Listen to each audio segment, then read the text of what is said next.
welcome to is it the second annual meeting of the Mount Abraham Unified High School District? Third? Or third? Second or third?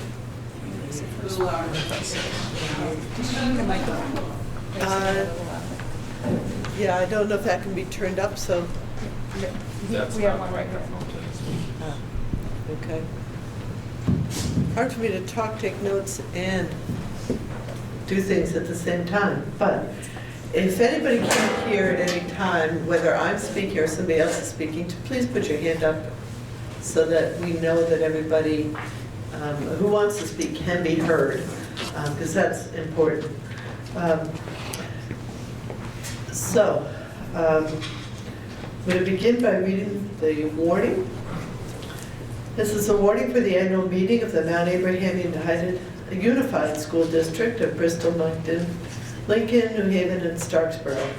The legal voters of Mount Abraham Unified School District, consisting of the towns of Bristol, Lincoln, Moncton, New Haven, and Starksboro, are hereby notified and warned to meet in the large cafeteria of the Mount Abraham Union Middle and High School in Bristol, Vermont, on Tuesday, February 25th at 2020 at 6 p.m. to consider and act upon the following articles 1 through 9, and to discuss the articles to be voted upon by Australian ballot, articles 10 through 11. Now, usually at the beginning of the meeting, I'd like to have the board members present introduce themselves. Also, we're asking that people who come into the meeting sign in that you're here and what town you are from, so we have an accurate record of who came to the meeting. And when people speak, please say your name and town, even though I may know it and the board members may know it. But this is being recorded for the local community television, and also for people who are not here, and so this will help make things clearer. It will also make it easier for the clerk to take minutes.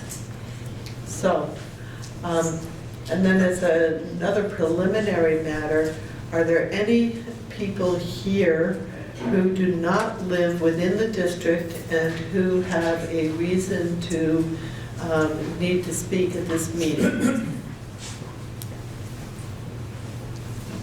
Okay, so we're going to start over to my left with Kevin Hansen, and would you please introduce yourself and the town that you represent? Hi, I'm Kevin Hansen. I'm from Bristol. I'm Sarah LaPearl, and I'm from New Haven. Alison Sturgeon, Bristol. Caleb Elder, Starksboro. Liz Sayre, Bristol. Bella Perrier, Bristol. Dawn Griswold, Moncton. And Patrick Green, Superintendent and Lincoln resident. Okay, and I am Pam Marsh. I'm your previous year's moderator from New Haven. The first item on our agenda is Article 1, which is to elect a moderator who shall assume office immediately and serve a one-year term or until the election and qualification of a successor. So, yes, sir. I move that we let Pamela Marsh do the job. Okay, and I need to get your name and town. Oh, excuse me, my name's Robert Bernstein, I live in Bristol. Okay, and is that motion seconded? Yes. Simone Scarrett, Bristol. And thank you. So it's been moved and seconded that I be elected moderator. Are there any further nominations for moderator? Hearing none, we'll take a vote. All those in favor, please say aye.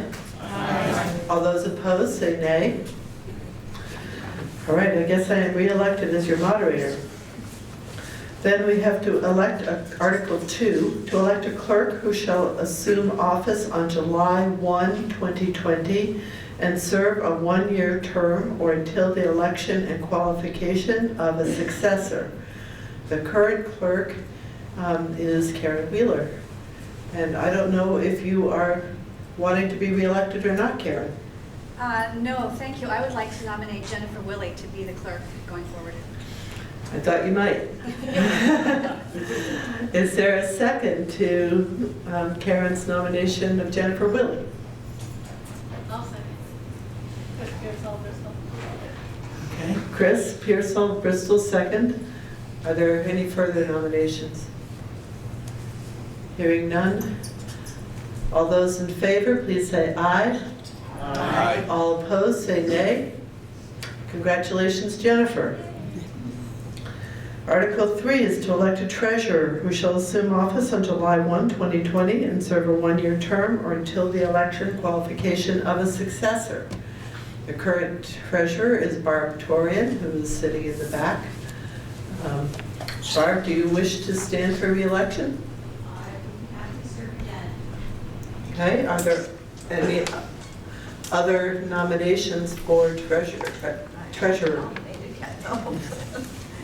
You can nominate yourself, that's perfectly legal. Is there a nomination? Would somebody else like to nominate Barb for treasurer? Yes. Alderman Lincoln, I'll nominate Barb. Okay. And is there a second? Brenda Tilburg, Bristol, second. Okay. Are there any further nominations for the position of treasurer?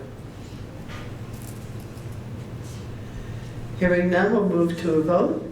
All those in favor of re-electing Bob Torian as treasurer of the district, please say aye. Aye. All opposed, say nay. Barb is also re-elected to her position. Article 4 is to establish the salaries for the elected officers of the district. They are listed on page 48 of your report.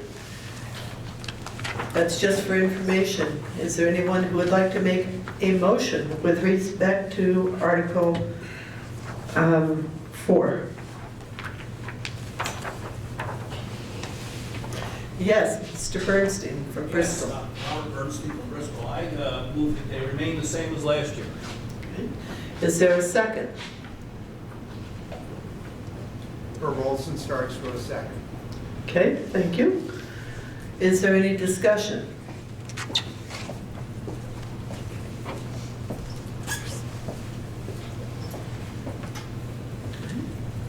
Hearing no discussion, we'll move to a vote. The motion is that the salaries remain the same as last year, which, just to recap, is $1,200 for each of the board members, the board chair $1,700, the clerk $1,200, the treasurer $7,200, the moderator $50. Is there anybody who's not clear what the motion is? Okay. Then we'll move to a vote. Yes. Simon Scarrett, Bristol. Is it too late for me to ask a question? No, this is. All right, so I'm just reading here where it says that Jennifer Stanley commented that due to the heavy workload, we might want to consider increasing the chair's salary in the future. So I'm just wondering if that's something we should discuss. Is there anybody, for example, the board chair, who would like to weigh in on that? Yeah, there is a lot involved in being the chair, and it's beyond the agenda. The superintendent and I are in regular communications, sometimes multiple times a week, to address issues. There are times where we have phone calls, and sometimes they're face-to-face meetings. So there is a more work than the board members themselves. So can I follow up on that? Follow-up question? Yes, you can. Okay, so, I mean, do you feel fairly compensated? I mean, I know we can't probably pay you what you're worth, but do you feel fairly compensated, or what do you think is fair in terms of Jennifer Stanley's comment? Okay, so really the question is, you receive $1,700 as board chair, is that sufficient? I'm not sure how to answer that. I don't know who else to ask that question. Is there anybody else who'd like to answer that? Ms. Turner? I don't have an answer, but Patrick, do you know what other board chairs make in the surrounding communities? I do not.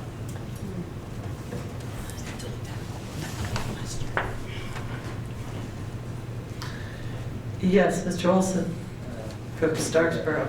From Starksboro, I mean, I've been on the board myself, you know, you do a lot of work.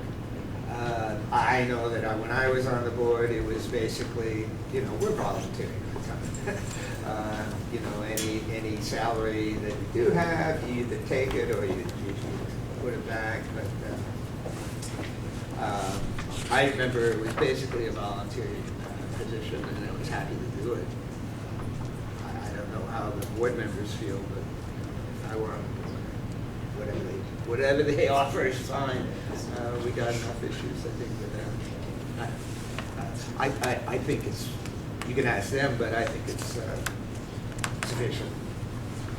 It's a volunteer. Does anybody else want to comment on that?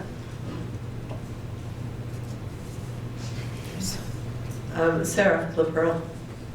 Just about every meeting, I feel like she's not being fairly compensated, so I would move to double her salary. That's something I would Yes, it would be an amendment, which you can do. So there's a motion to double the board chair's salary, that would be to $3,400. Is there a second to that motion? Simone Scarrett seconds. Okay, is there discussion of this amendment? We always vote on the amendment before we vote on the main motion.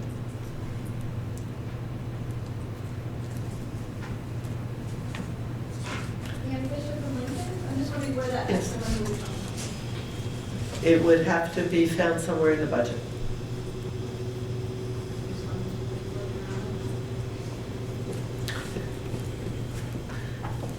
Don't know.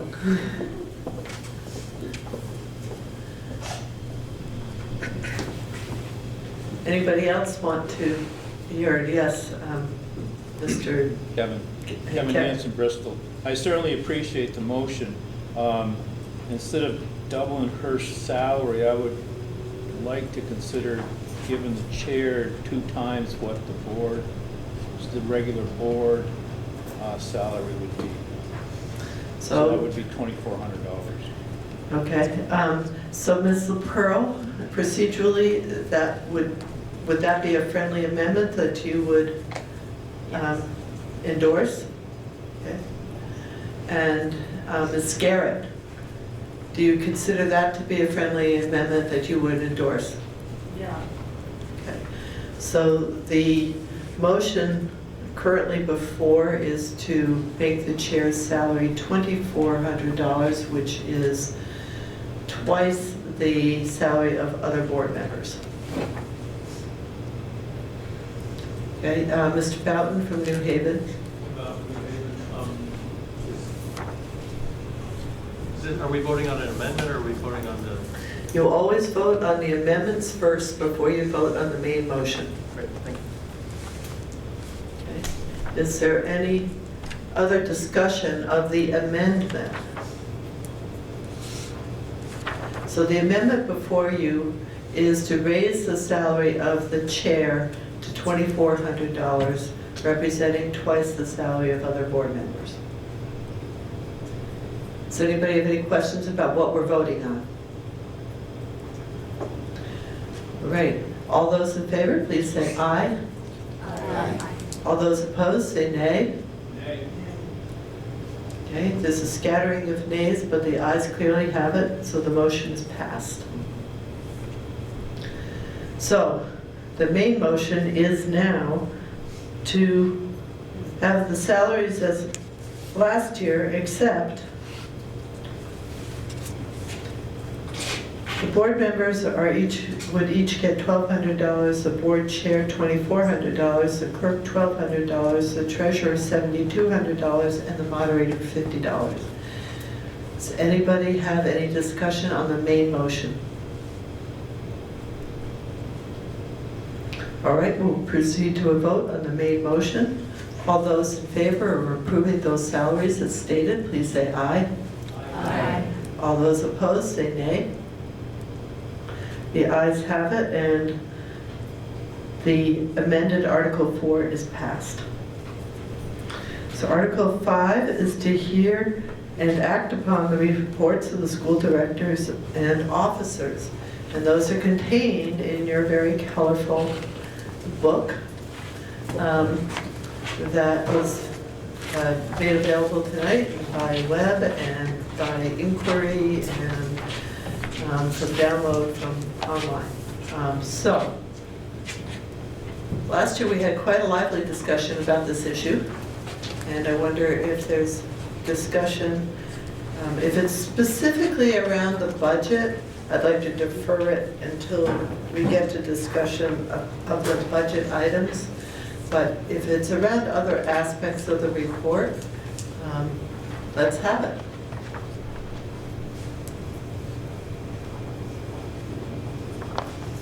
Yes, Mr. Bernstein from Bristol. Yes, I'm here tonight to say to the board that I am very much in favor of keeping our elementary schools with the same grade configuration in all the towns in the future as they are now. And I want you to hear that from me when you can see it from me, rather than me writing letters to the editor trying to explain why I think that's the best. I'm happy to discuss that, but what I really want to emphasize is only that one point, that I think that does better for all of us than anything else we can figure. Now, I know you have a difficult task to make that happen, and I want you to make that happen. That's why I've come tonight. Thank you very much. Okay. Thank you. Does the board, anybody from the board or superintendent wish to respond to that in any way?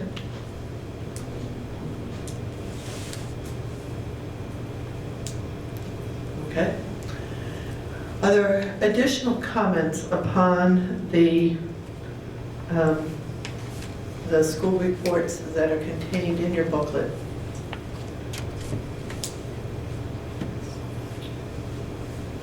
Yes, Mr. Olson.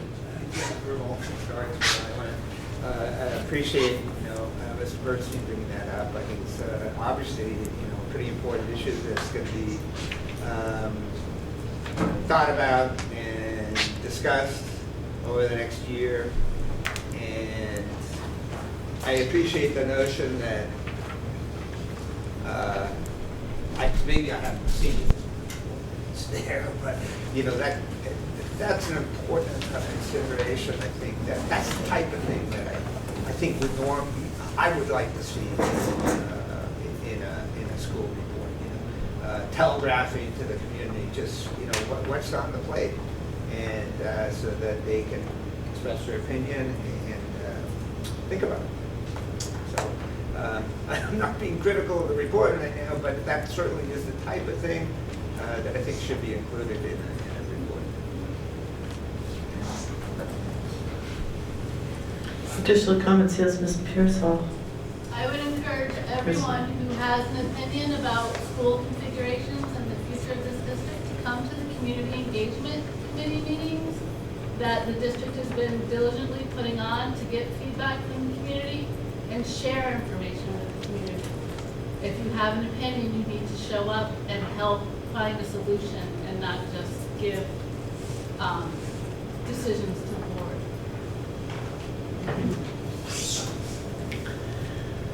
All right. Anybody else want to comment upon? Is there a motion that we typically have passed a motion to approve the reports?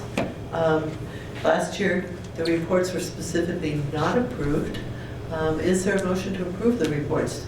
Mr. Bernstein. Accept the reports. Okay. Mr. Bernstein of Bristol moves that we accept the reports. Is there somebody who will second that? Second.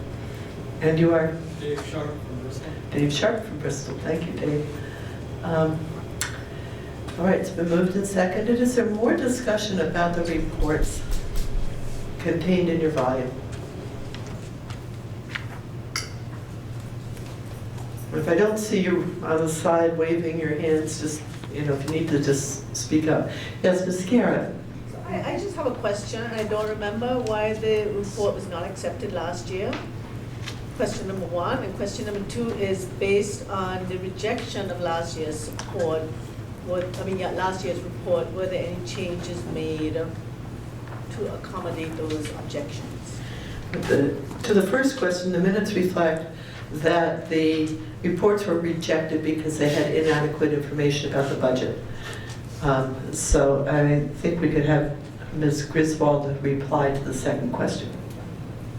So the report you see in front of you now is a direct result of the comments we heard last year. We got together prior to adopting the budget and planned very mindfully about what was going to be in the report and what it was going to look like and how in-depth we wanted it to be as a result of what we heard at the last annual meeting. So this is a direct result of what happened last year, that we took your comments and criticisms, whatever they were, and we tried to do better to give you more information. So I really hope that we improved. Yes, Ms. Tilburg from Bristol. I just wanted to, I don't know if this is here, but this is sort of budget and it's not. We spend a lot of money on personnel, being the sort of thing we are. But when you check the staff at the end there, and you look down the page, educator, of course, means teacher. And when you look at the number of teachers there are for other personnel, and I've noticed this over the years, we seem to be getting more and more people who are not educators, and perhaps this is something that we need to think about. Are the teachers important? Are these other people, many of them are important, but is there some way that it would seem that perhaps a half and half ratio would be reasonable, but there seems to be even more than half of the people who are not listed as teachers. They're listed as assistants, as, well, of course, principals, nurses, custodians, all of these other people. And so it would seem that perhaps sometime we might start thinking about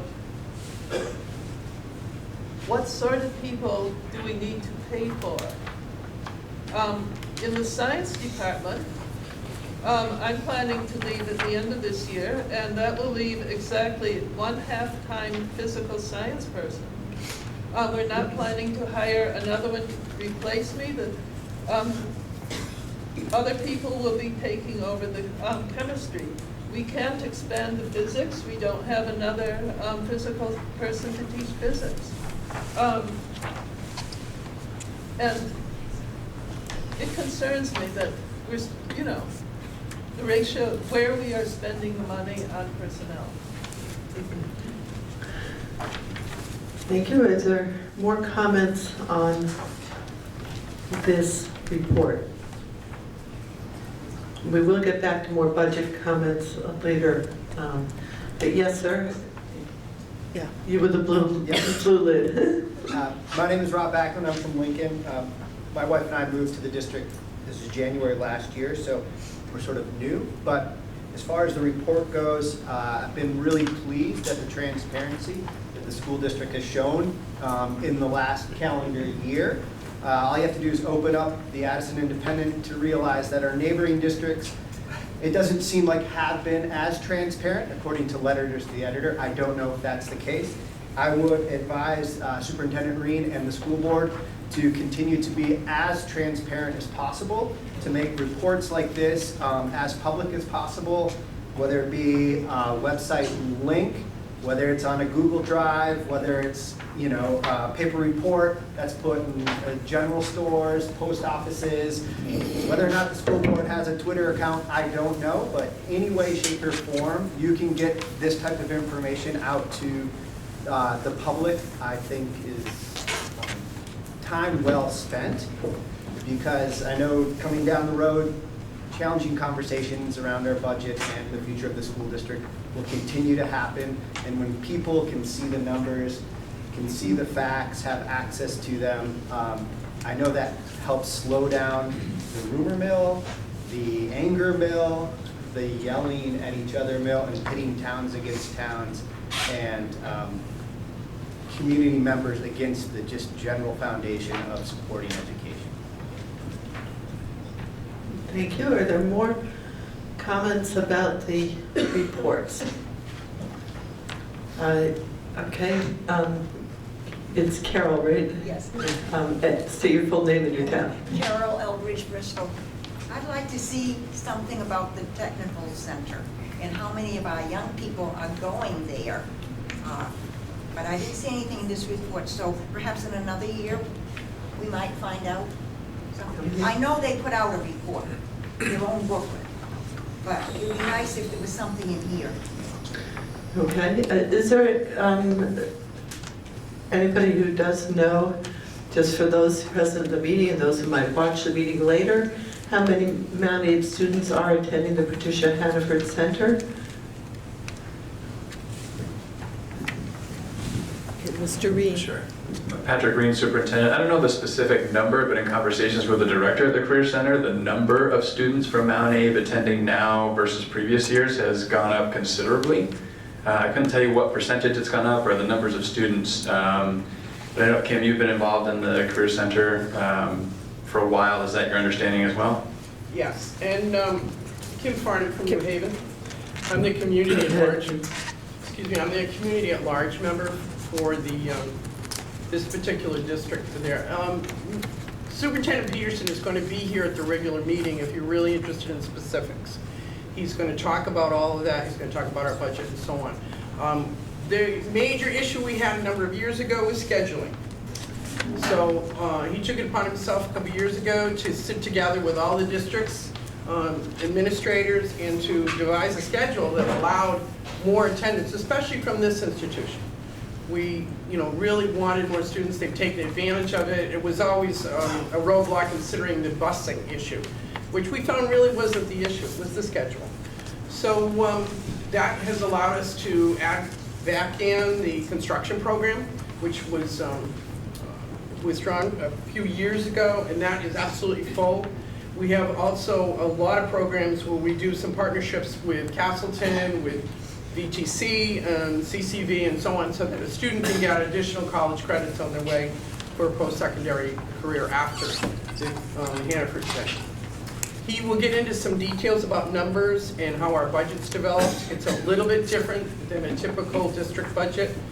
The state economic review group comes in and they kind of have their hand in it, so that we have to have certain programs. We are required to have certain programs no matter what the numbers are. So those affect some of our curriculum. If you have any specific questions, I know he would be happy to answer those if you want to make a call down to the center. But again, he will be in attendance at the regular meeting this evening. The regular meeting is scheduled to follow right after the conclusion of this meeting. Okay, is there any other? Oh, yes, Mr. Sharp. So I was looking through the report trying to find the delineation that Ms. Tilburg referred to between academic teachers and non-teaching personnel, and I could not find it. Perhaps she could help, or someone on the board could help. If you look at pages at the end of the report, 51 through 58, you see the listing of all the district staff members. I do. You just have to read them. Oh, so she must have taken the time to count. Okay, I'll get with her after. Okay. Thank you. Thank you. Is there any further discussion on Article 5?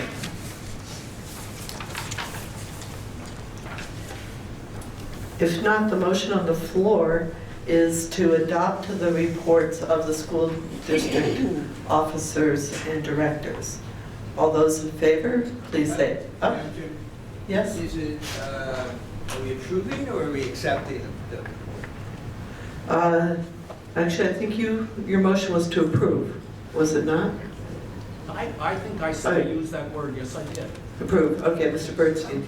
Okay. So, the motion on the floor is to approve the reports of the school directors and officers that are contained in your budget book. All those in favor, please say aye. Aye. All those opposed, say nay. All right. Article 6, and we have to do this each year because the state says we do.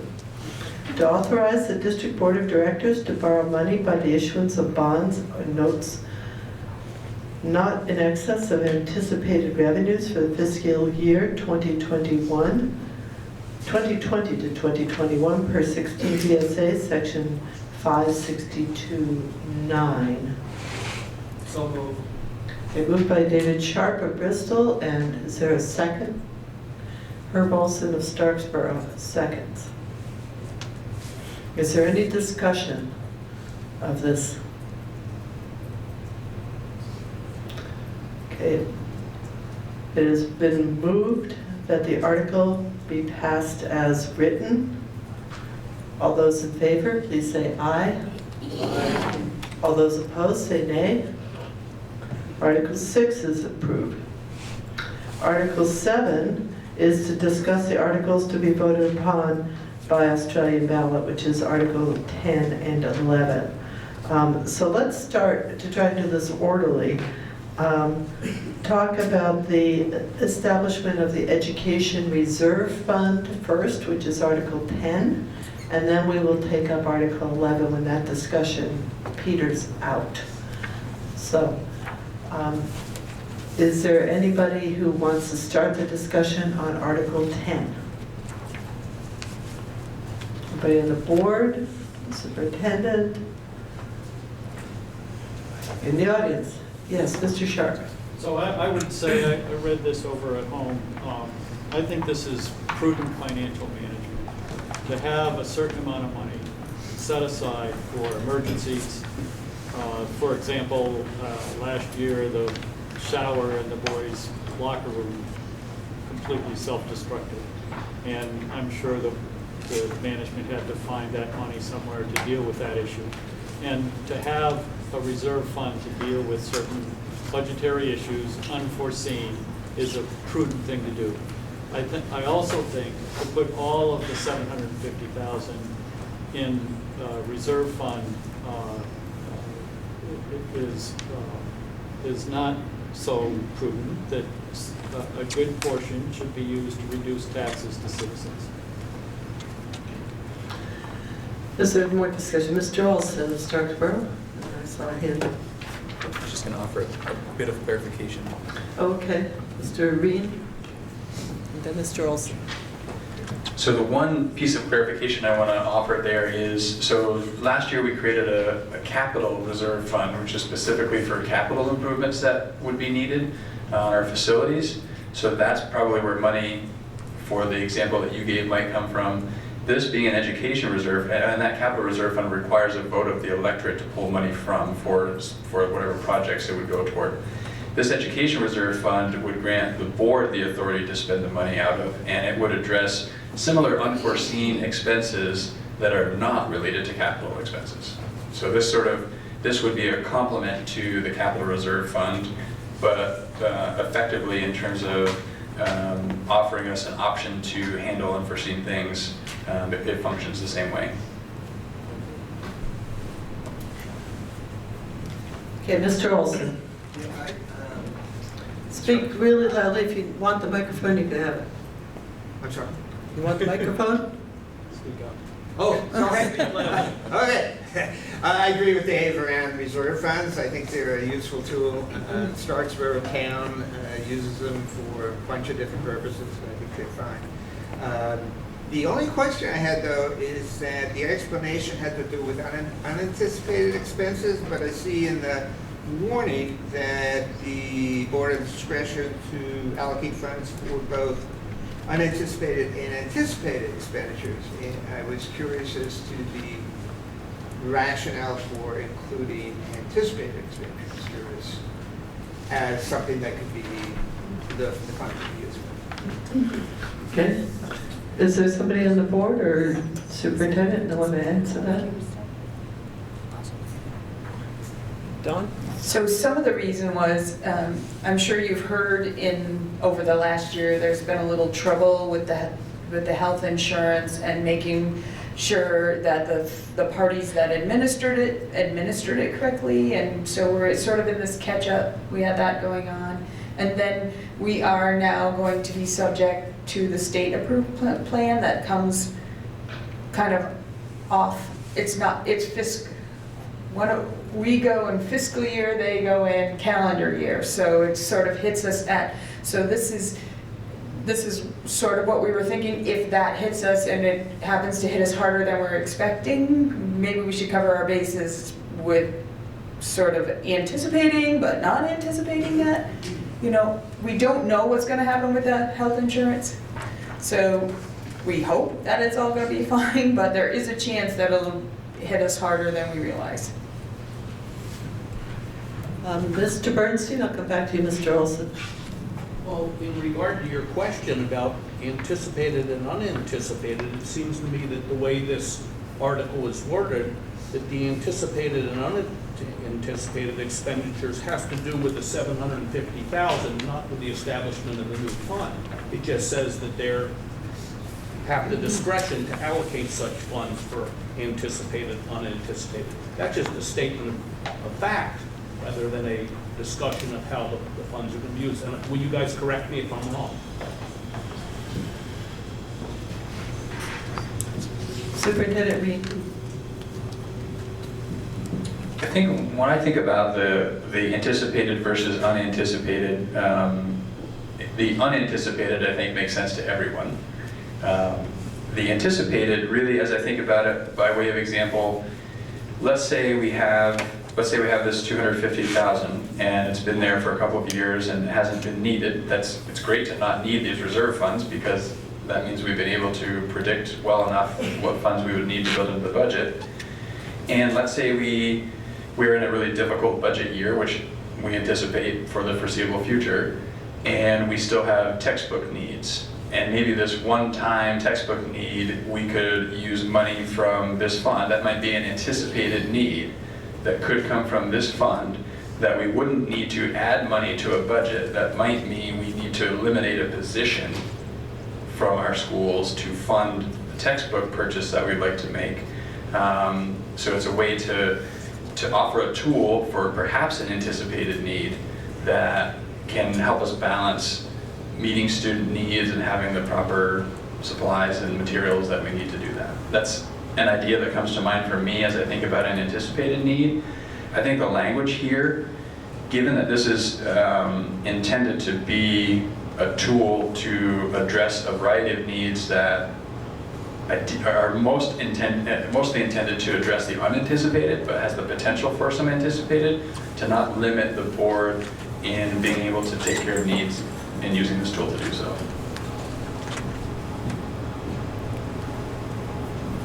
Okay, Mr. Olson. No, I understand. Maybe I did. Loudly, please. I'm not going to belabor the point. I would think that if it was anticipated, you could put it in the budget. Okay. Yes, ma'am. Courtney Pencer, Bristol.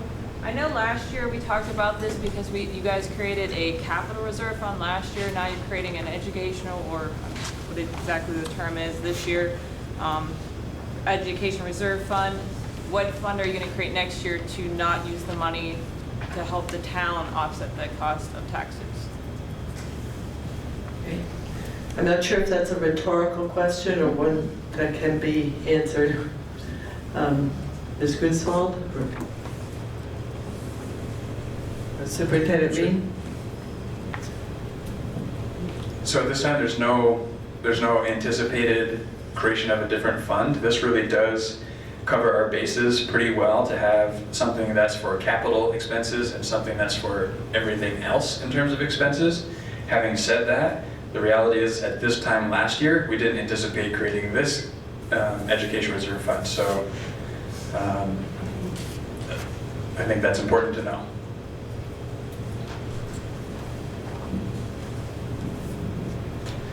Additional comments related to Article 10 and the creation of the Educational Reserve Fund. Yes, Ms. Barton. from New Haven. The Hannaford budget audit recommended us doing this, and that's a question I have for you. Was that something that came from the auditors initially? They recommend a variety of things. Superintendent Reed? It wasn't recommended in the sense that the auditors suggested it to us on their own. We did talk with the auditors about establishing a fund like this, and it definitely received their support for doing so. It is very much the prudent thing to do. The trick with fund balance is, creating these accounts to take care of unanticipated or perhaps anticipated needs is a very useful tool.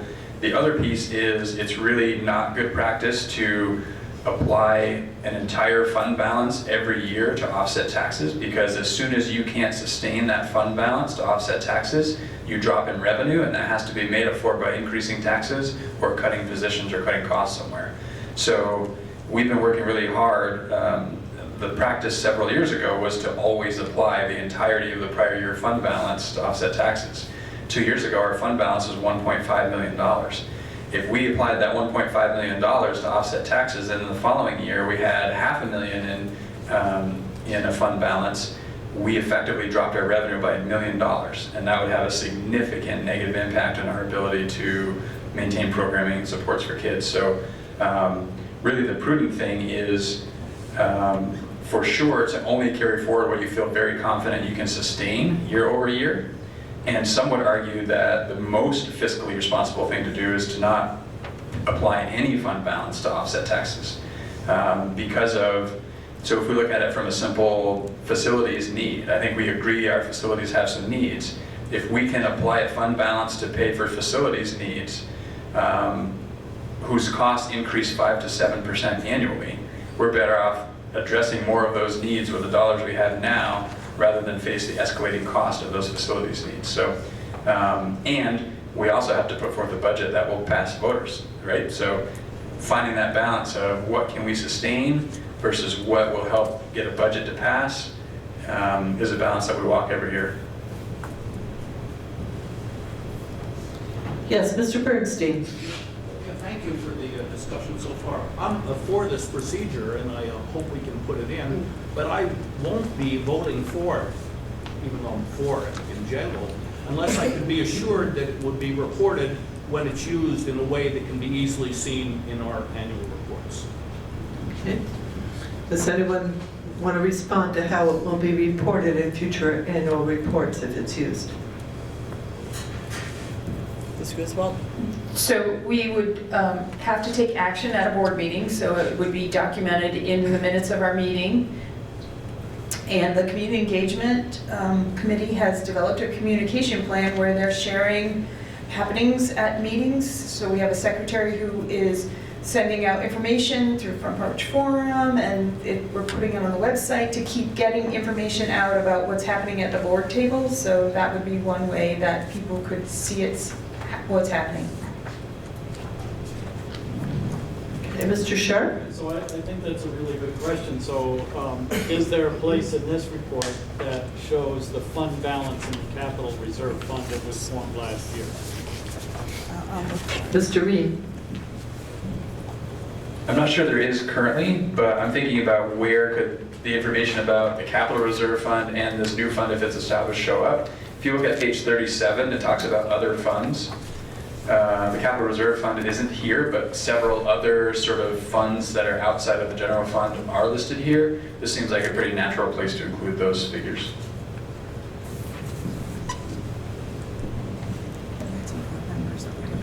Yes, were there other board members who wanted to comment, or other people in this direction? No. Okay. Are we? Yes, Ms. Torian. I think it would be very prudent to be showing all of the funds that the school has in the financial documents. So that would. You agree that page 17 would be a good place to put it, or in a similar report?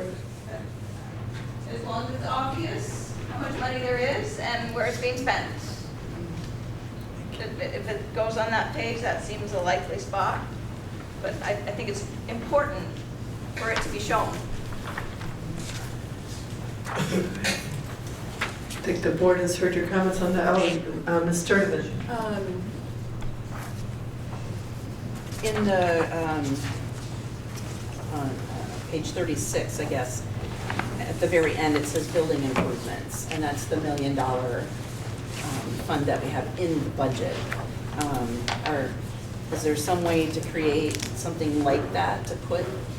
I know it's not revenue or expense for the capital fund, reserve fund, or the education reserve fund, but these other funds are different than the reserve funds. And maybe it would be more helpful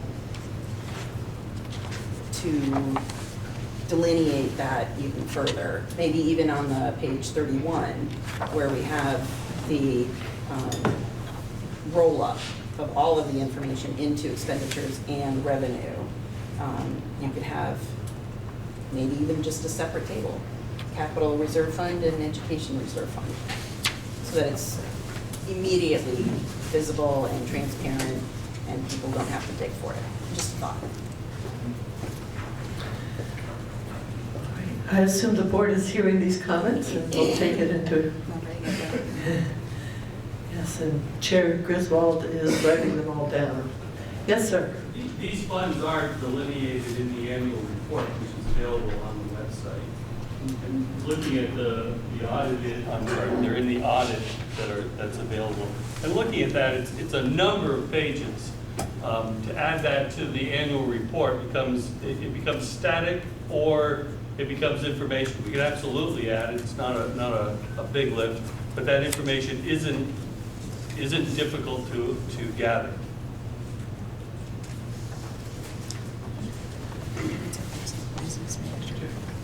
What's his name? Floyd Davidson. Okay, that was just Floyd Davidson who was speaking, the business manager. All right, is there anybody else who wants to comment on Article 10? Yes. Bob Ackman, Lincoln. If we were to draw off of the capital fund or this education fund down the road, does that count against the school district when it looks at per equalized pupil spending? There seems to be negative head shakes from the board members on that question.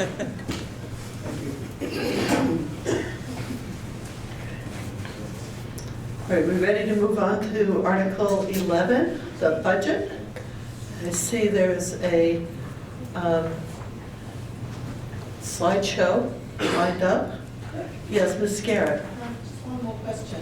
So if this $250,000 in this year's education reserve fund is not spent, then it just stays there for next year?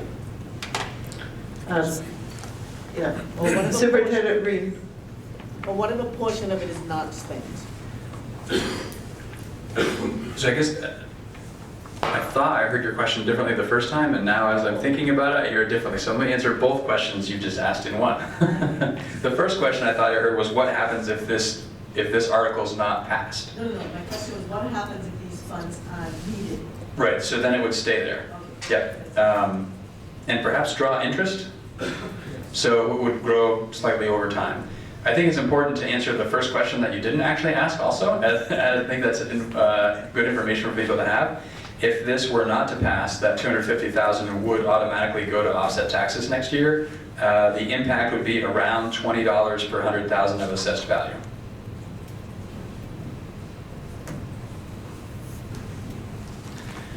Okay, budget. So who wants the floor for the budget presentation? I think it's me. Okay, Superintendent Reed, I'm going to ask you to take this so that everybody can hear you. Sure. All right, Mary will be very proud of me. I'm remembering to move this too.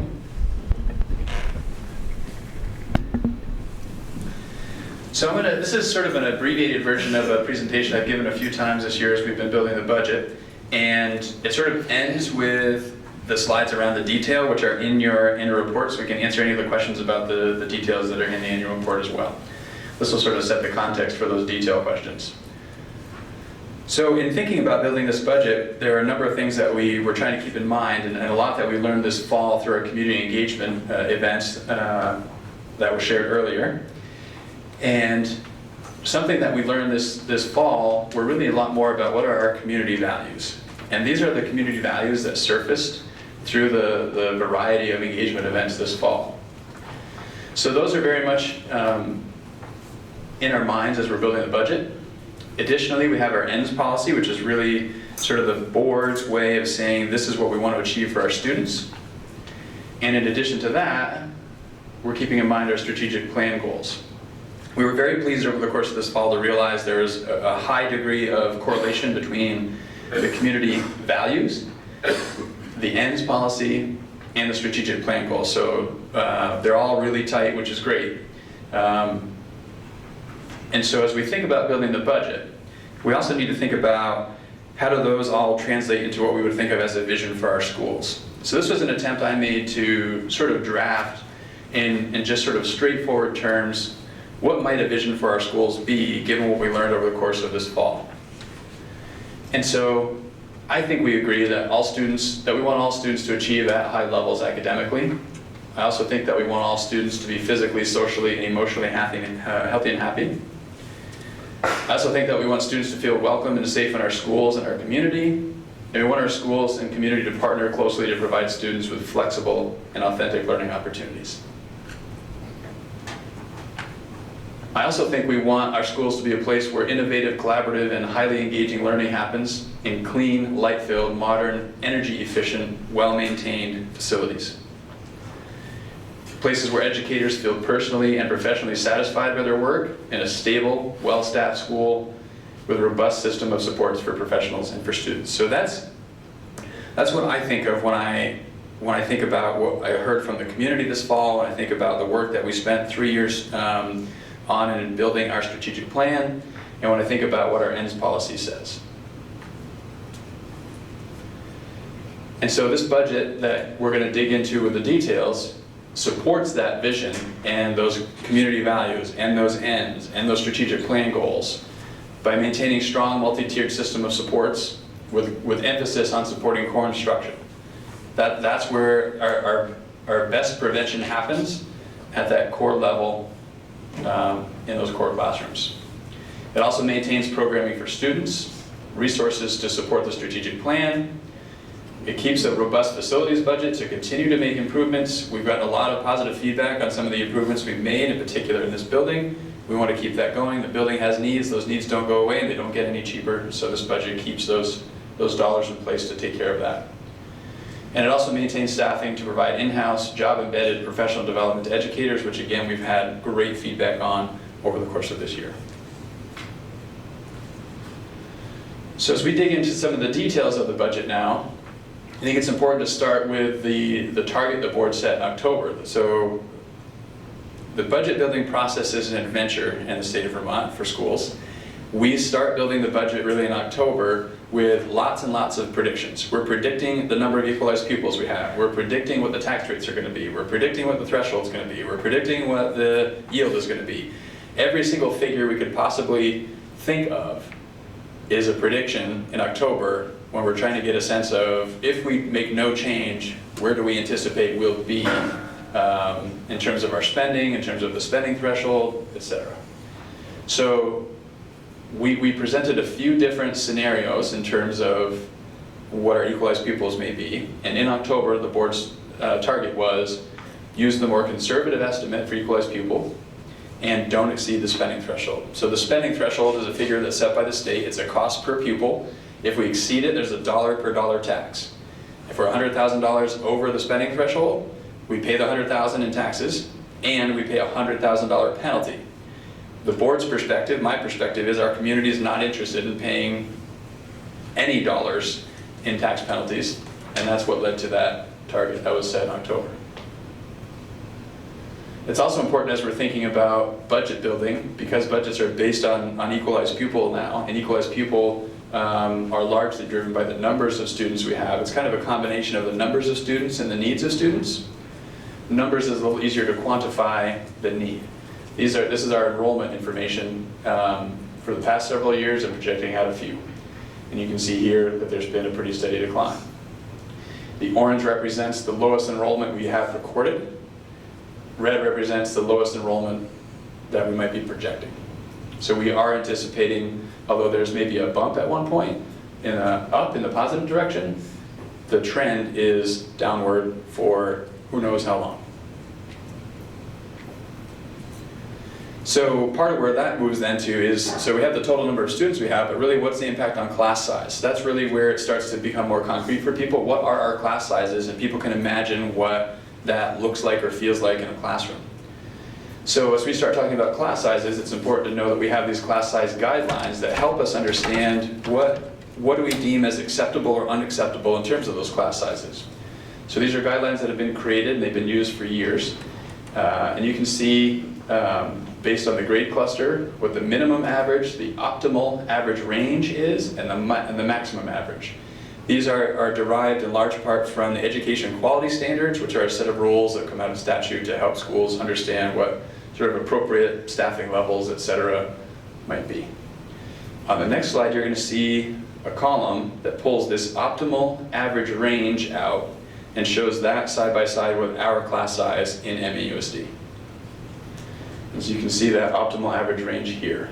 And so you can see over time, we have different methods of collecting data over time, so it's a little hard to make an apples to apples. But this gives you a sense of where our class sizes are. So this is the year we're in now, FY20. And this is as a result of the changes made for FY21, where we would be. So if we look at FY21, you can see that we are within, in some cases toward the upper end, with the 19 and the 18 here, of that optimal average range. And you can see at the secondary level, we're below that optimal average range. The challenge at the secondary level is, oftentimes when you're reducing staff at the secondary level, you're running the risk of reducing program offerings as well. So finding that balance of having appropriate size classes, right? Because there's a pretty direct correlation between, small class sizes are more expensive than large class sizes is sort of the bottom line. And as we face really difficult budgets, that's something that we have to pay attention to. And the other thing we have to pay attention to is what are the program offerings that we have? And we want to maintain a robust breadth and depth of program offerings. So that's lower than the low end of the optimal average range, and we know it, and that's the reason why. So then questions sort of surfaced around some more specifics. So this is looking at just the elementary schools here now, so Beeman, Bristol, Lincoln, Moncton, and Robinson. Looking at the number of classrooms we have in the current school year compared to the number of classrooms proposed for next year. And then you can see what's the range of the class sizes currently compared to the range of the class sizes next year, and then what the average class sizes are currently and the average class sizes next year. So that gives you a sense by school what's the impact of some of the changes that we're talking about. And so you can see, the average class size this year ranges from 15 to 20, depending on what school you're looking at. And that range next year goes to 16 to 19. So we've kind of closed that gap in terms of average class sizes across schools. One could argue there's an equitable aspect to that, right? If the largest school or the smallest school had dramatically different class sizes, which we articulated before cost more money, the taxpayers in 2 towns over aren't necessarily interested in funding the smaller class sizes in the town over on the other end of the district, right? So I think there's a responsibility on our part to ensure equity across schools from a lot of different lenses. I think this offers equity, at least from one lens. And you can see the range of class sizes shrinks a bit as well. The range up here is 18 to 25, and the range down here is 12 to 20, or 21, sorry.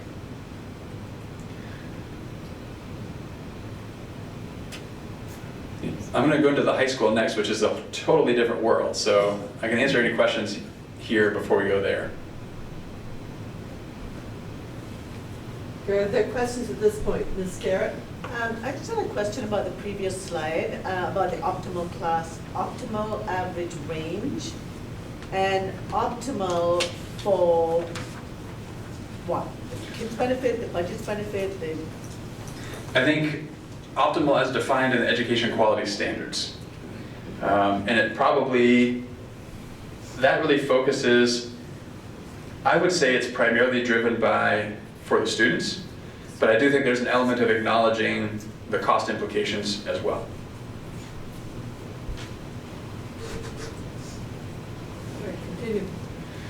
All right, so looking at the high school, took some liberties here to try and create categories that kind of make sense. So this does combine some departments.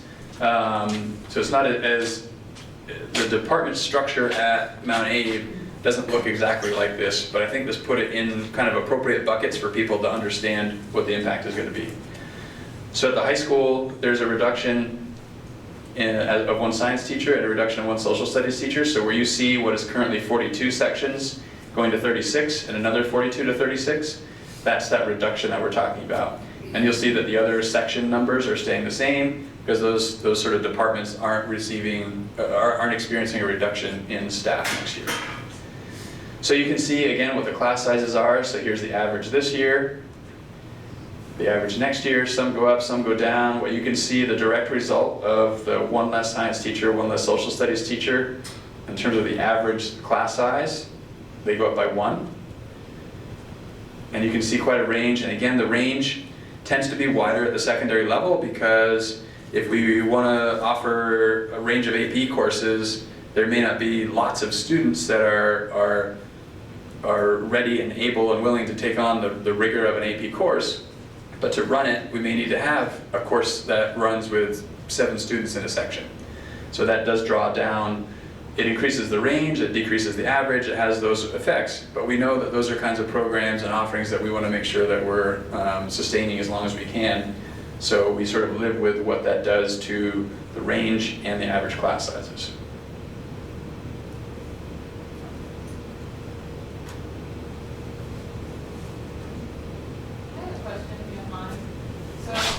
I am a science teacher, I'm actually a chemistry teacher, and I sat here 2 years ago, and at the time, the assistant principal said, hold out one day and we might have an opening for you to become a high school chemistry teacher.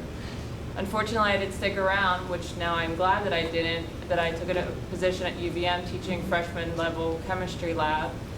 And we're in the age of STEM. I'm a chemist by trade, my husband's an engineer, and you're dropping a science teacher in a time where we need kids to be better in science in high school. I mean, my students from all over the country struggle in math and science. I have kids that cannot do algebra as 18 and 19-year-olds. I have kids that never took chemistry in high school in Vermont because their school didn't have it or the teacher wasn't qualified, and you're dropping something that we need. These kids are not doing well. And this is going to be a product of not having what they need in the school. And I have some of your students in my programs that I've taught, and they have told me that they have not been properly educated at Mount Abe because they didn't have the classes they need to get in and do well at UVM. So how do you clarify losing a teacher? So in this case, so I've been obviously working really closely with the building principal here at Mount Abe. Losing a teacher doesn't necessarily mean losing program offerings. So we have been, Mount Abe used to have 1,000 students. It now has 650. So, and our reduction of personnel hasn't necessarily kept pace with the reduction of enrollment. So we're in a position where we can take advantage of attrition that's been created by not filling positions. And it doesn't necessarily mean that we're decreasing program offerings. It may mean class sizes go up a little bit, as evidenced by this increase here, but it doesn't mean we're losing program offerings because we have one less teacher in science or social studies. If you don't offer AP Chem, which is the first year of college chemistry, and the students I've seen that have had the opportunity to take AP Chem as high school students significantly increase their chances of success in biology, chemistry, neuroscience, physics, everybody at UVM who has to take Chem 31 and 32. If they don't get that opportunity at a high school level to take AP Chem because their school does not have it, or their chemistry teacher isn't, able to do that, you have not given those students what they need for success.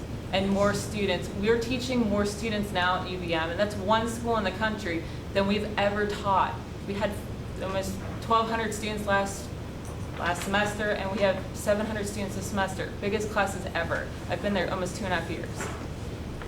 And to be honest, I think we could apply a similar conversation across a lot of different subject areas. This happens to be around science.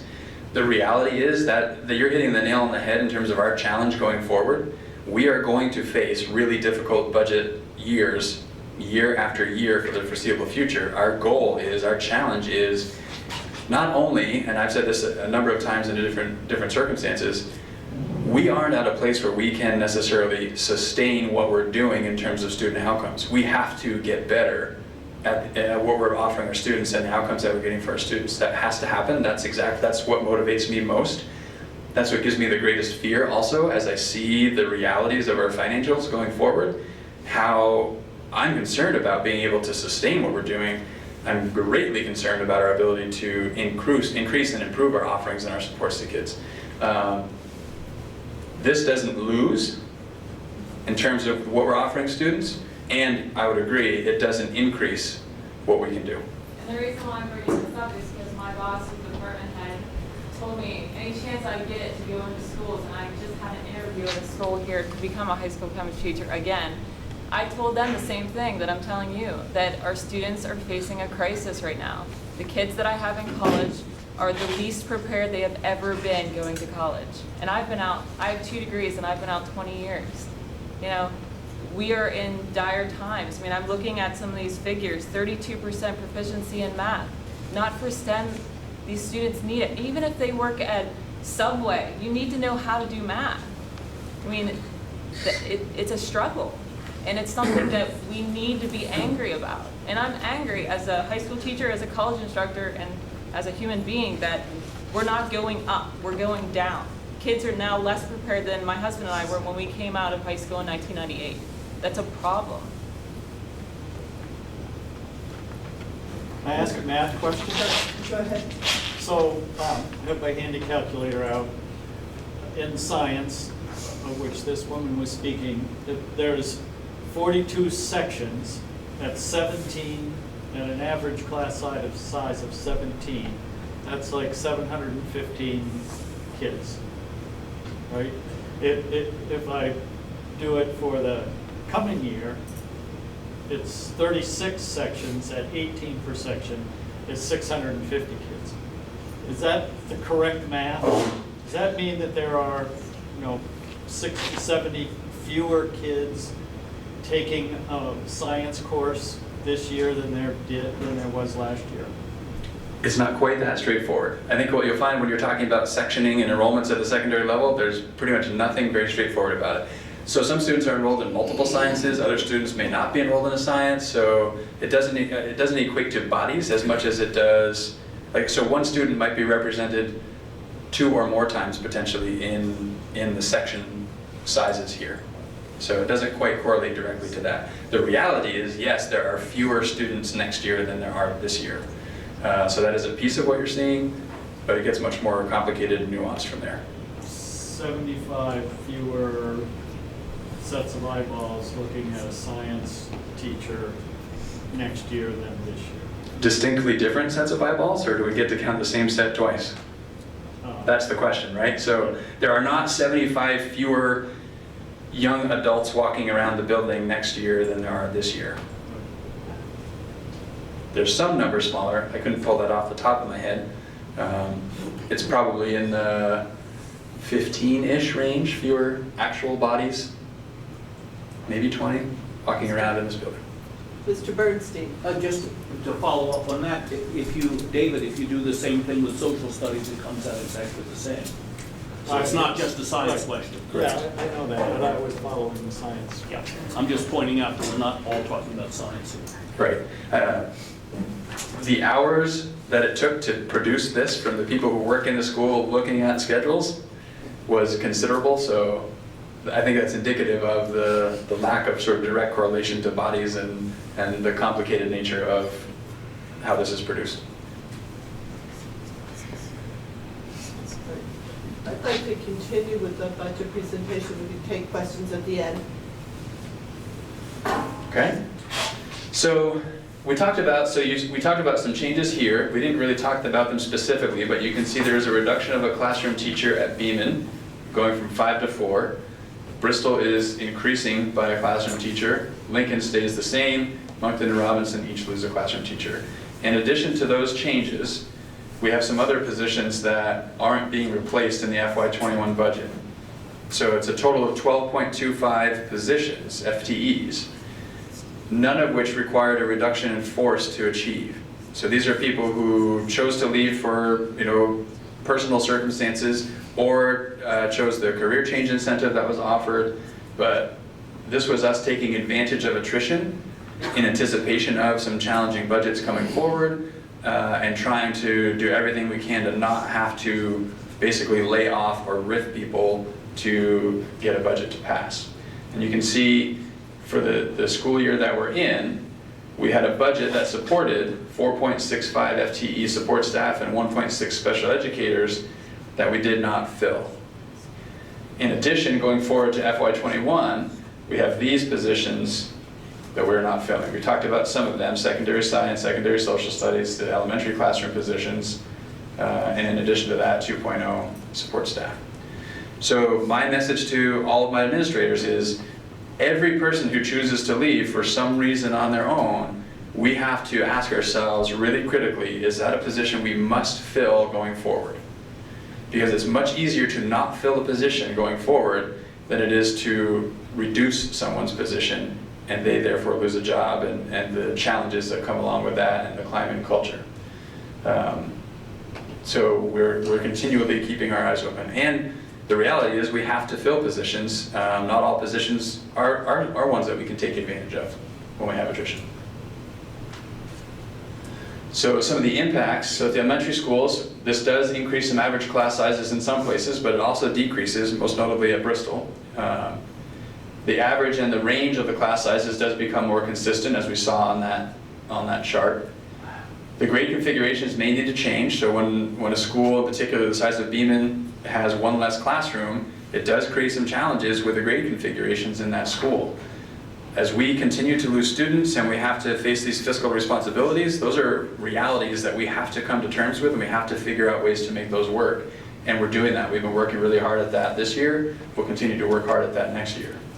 And this does mean that some of the teachers will need to continue to develop their ability to deliver instruction in those multi-grade classrooms. Multi-grade instruction is not something that's brand new at all. It's been in place in our district for a long, long time in different places, in different ways, and we're going to have to continue to just expand our ability to teach in those environments. At Mount Abraham, we talked about that slight increase in science and social studies, and it does not have an impact on the breadth of the science and social studies offerings. And overall, this does keep a high level of support for students who struggle, and our multi-tiered system of support for teachers and students remains strong. So as we start to kind of dig into some of the numbers specifically, this is a helpful graphic. I think there was a conversation earlier about we know how much spending goes into people. This is a way to sort of help with that. Many of these sections have personnel expenses, but this is a way to try and help sort of put spending into a few different buckets that might make sense to folks. So this spending really reflects the instructional programs. So this is salaries, benefits, professional development, tuition, etc., directly related to sort of the core instruction for students. Then we have our instructional support. This is where our media, curriculum development, coaches, instructional staff training, and outside professional services are happening. And then kind of working our way around, special education costs, school administration, our food service cost, athletics and co-curricular, facilities, transportation, debt service, technology, district administration, which includes all of our HRA costs for health insurance, all the insurances that we pay for, legal, audit, financial software, as well as the salaries and benefits for fiscal services, district leaders, and our expanded learning program administrators. So that just sort of shows you some different ways to look at where the dollars go in MAUSD. So now we're getting into some of the more specifics. So the budget that is being put forth represents a 4.71% increase in equalized pupil spending, even though the overall expenditure is an increase of 1.45%. So that's a reflection of I think it shows fairly controlled spending, and because of declining enrollment, that controlled spending still presents as an increase that's greater than our spending in our cost per equalized pupil.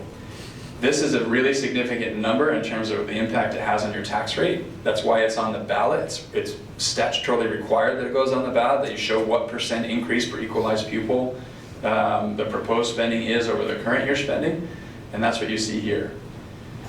And so if we look at FY21, you can see sort of where all these figures fall and what the change is from the prior year. So our spending is increasing by almost $450,000. Our revenue is decreasing by $521. Part of that is, and we talked about this a little bit earlier, last year we carried a little over $900,000 of a fund balance to offset taxes. Going into FY21, we're carrying forward $500,000. $400,000 then of this drop in revenue is a result of that change and that carry forward. That's why it's bad practice to carry forward really high numbers that you can't sustain year after year. And this year we took action that we didn't have to take in proposing that we create this reserve fund. It makes sense for all the reasons we've already discussed, but it does have an impact on the revenue. And I feel a lot better carrying forward $500,000 than $750,000 into future year budgets. So it will serve us well in the future. And so when we take our expenses and subtract our revenue, we get our education spending. And so that's effectively the money that needs to be raised by taxes, and we divide that by the number of equalized pupil we have, which you can see was a decrease of 14.74. So for us, a decrease of about 15 students was a pleasant surprise. I mentioned earlier we were working from more conservative equalized pupil numbers.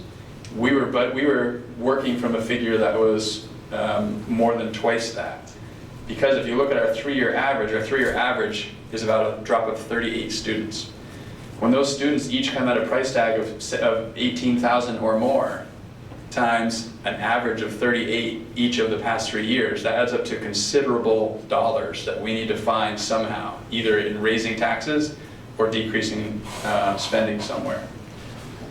That's sort of our reality, right? So we have a trajectory of costs on a relatively steep increase and a trajectory of equalized pupil on a relatively steep decrease, and that is really what creates the pinch that we feel. It's not unique to MAUSD by any means, but we of course are feeling it. So what this does to tax rates, you can kind of see this here. This shows, so we have an equalized homestead tax rate. We then get to take off 4 cents because of our Act 46 merger. So each year, it seems like a really great thing here, and it gets more complicated from there. Our first year, we got to take 8 cents off of the tax rate. Our second year, we got to take 6 cents off. We're now in the third year, we get to take 4 cents off. So it seems great that we get to take those pennies off, but we get to take fewer pennies off this year than we did last year. So we do feel the effect of those 2 pennies that we didn't get to take off.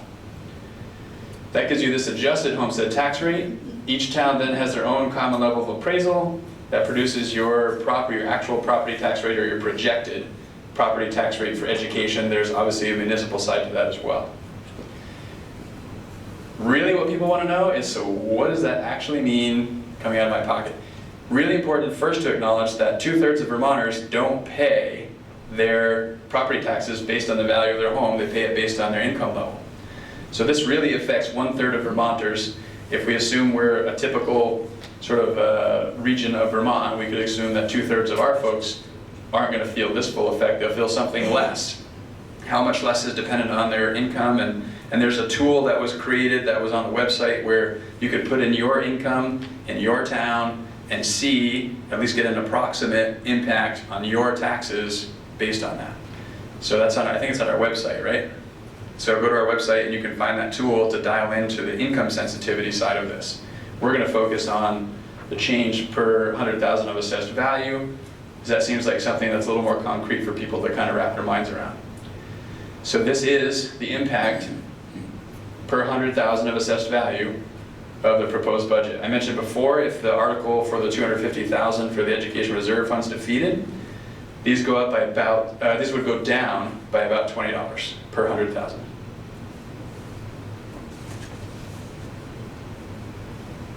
Let me stop there. See if there are any questions, and then momentarily we're going to dig a little deeper into the lines if you have questions about some of the lines that are in the annual report. Okay. Yes. Chauncey Levy, Bristol. A minute ago, you said, unless I misunderstood, 2/3 of the people in Vermont pay only on their income. So what you're saying is 2/3 of the people have income less than $47,000? I think the income threshold is a little higher than that for a family in terms of... Right, but it's not just on income, it's still going to be on your property taxes. If it's over 47,000, right? Can I be at liberty to comment on that? Because the income threshold is actually, there is a taper. You're fully income sensitized up to 90,000 of household income. So that's all the income in a household. And then there's a tapering up to roughly 135,000. So households that have an income of 130,000 may get a very tiny credit on their property tax bill. Households with an income of less than $90,000 will pay fully based on their income. Will pay their education tax based on income. And that was the attempt, because of the complexities and the different reductions that people get based on what their level of income is. That's why we created the tool for people to try and dial into that, because we couldn't possibly sort of go scenario by scenario in a presentation to sort of dial that into an individual's circumstance.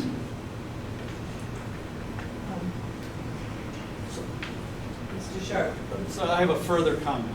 So you said earlier 2/3 of Vermonters pay based on income, and yet there's not a column based on income. And it's actually, a column would be fairly simple to say it's a 2.5% increase for those who pay by income. That column would be relatively simple. It would, if you're talking about 2/3 of our district's taxpayers, they would have a clear understanding. They could apply 2.5% to their income. They're all doing income taxes right now, and they would have a pretty good idea of what their education tax would be. And I find it, I've said this at a number of meetings, I find it really disappointing that despite the fact that 2/3 of Vermonters pay by income, no presentation that I've seen has anything about what income payers are going to pay, expect to pay year-over-year increases, or what their payment might be. And our attempts to do just that and to address that concern that you raised was to create this tool that we've made available so people can put their actual income in for the town that they're in and try to get that sense specifically for themselves what that means. Additional comments at this point? Yes. So you're talking about increase. I see fiscal year 19, there was a decrease of $1 million. The next year was an increase of $2 million, and now we're increasing again by almost $500,000. Have you guys looked at, besides losing some of the positions now that you're not going to fill, what other costs could you cut to bring your budget more in line than just keep increasing? Because I know as a household, you have a budget, and we can't go to someone else to keep asking for money if we decide we want to spend more. We have something set that we have to set for ourselves, and we have to make cuts ourselves if we decide that it's just not within our budget to do so. So what cost cuttings are you doing to not have to increase by $450 million or $450,000? So I think you raise a great point, and I think part of your question was, do we have these conversations about where can we realize these savings? The answer is yes, all the time. And we're doing that while trying to balance the kind of education that we want to provide, that we think we're charged with providing, and figuring out what do we think will get support from the voters to pass the budget going forward. So all of those things are basically from September through hopefully early March, maybe mid to late March if things don't go well. Those are conversations we have very regularly. And I think you raised this point, right? So FY19, last year, we reduced spending by $1 million. What you see between FY19 and FY20, so a target last year was don't cut positions. When we don't cut positions, that is what we can expect spending to increase by. So if we assume that cutting nothing, making no change to programming, personnel, supports, etc., produces that kind of an increase, and we're looking at $448,000, I would propose we actually cut $1 million to $1.5 million effectively out of this budget. Much of which came from the 12 and a quarter positions we talked about, and hundreds of thousands of dollars came from lots of other places. Dozens and dozens of other lines in the budget that we're happy to go into detail, but probably not appropriate for this forum. I have a follow-up, if you don't mind. So I noticed in the one slide you said you were not filling like 6 positions that have now, is that 6?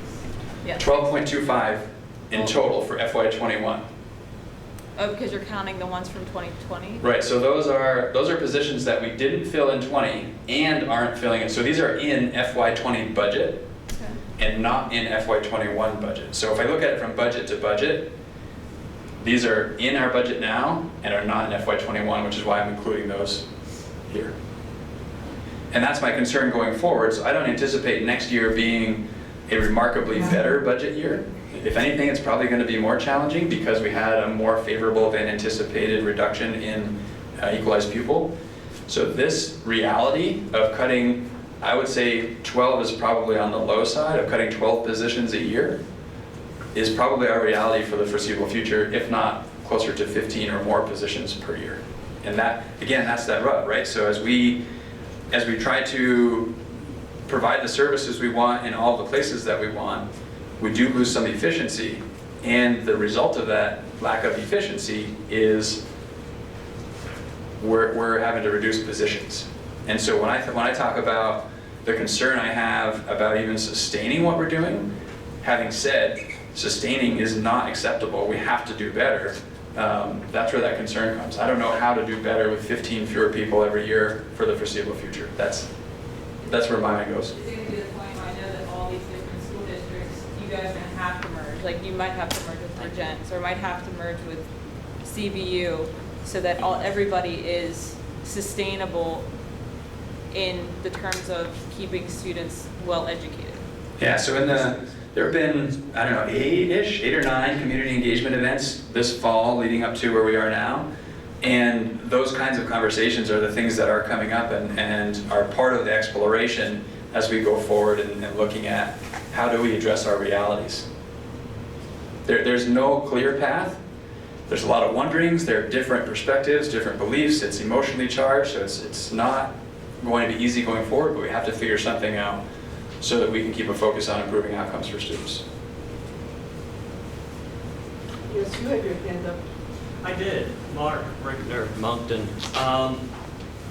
It seems every year we are hearing the same stories, so I concur. Something has to change. You can't keep dropping 12 to 15 people in a school that's... Are we improving in terms of our test scores? Are we seeing an improvement based on all the consultants and people who aren't teaching, who are teaching the teachers? Have we seen a return on that investment? We're not seeing that return in terms of the ENDS monitoring report yet, given we've had a year. I would say you could look back a decade and our results have been relatively flat for that decade or longer. And they aren't dramatically different now. So we're spending more money on less people and having similar or negative outcomes. Effectively, we're spending less and less money. I talked a bit again about a reduction of, wherever that went, get back to that. Well, the number goes up, not down. Right, but the number goes up a lot slower than if we weren't making cuts, right? So again, when we don't make cuts, it's 2 million. If we assume that same thing here and we reduce spending by $1 million, you could argue that's close to $3 million in reductions we made in 1 year. I think that's quite a lot of reductions.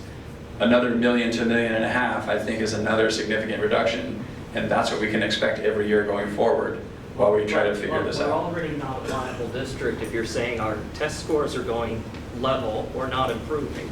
You're going to have to be cutting programs, so therefore you're basically cutting off your nose to spite your face in terms of trying to keep this afloat?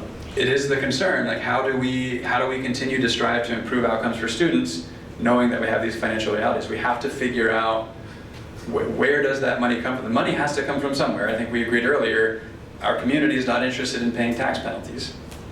I don't know that those tax penalties are going to go away anytime soon.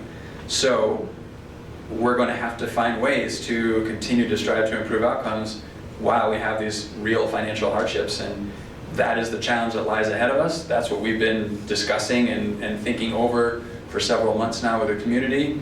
And that's what we'll be studying further as we go forward. Okay, I want to stop this back and forth dialogue as a moderator. Well, that's fine, then I have a question for... You need to address the question to me, and then I will refer it. So, yes, sir. My and question if that there's other would... people who want to speak, I'm going to give them an opportunity. You may address one more question. Mine? Yes.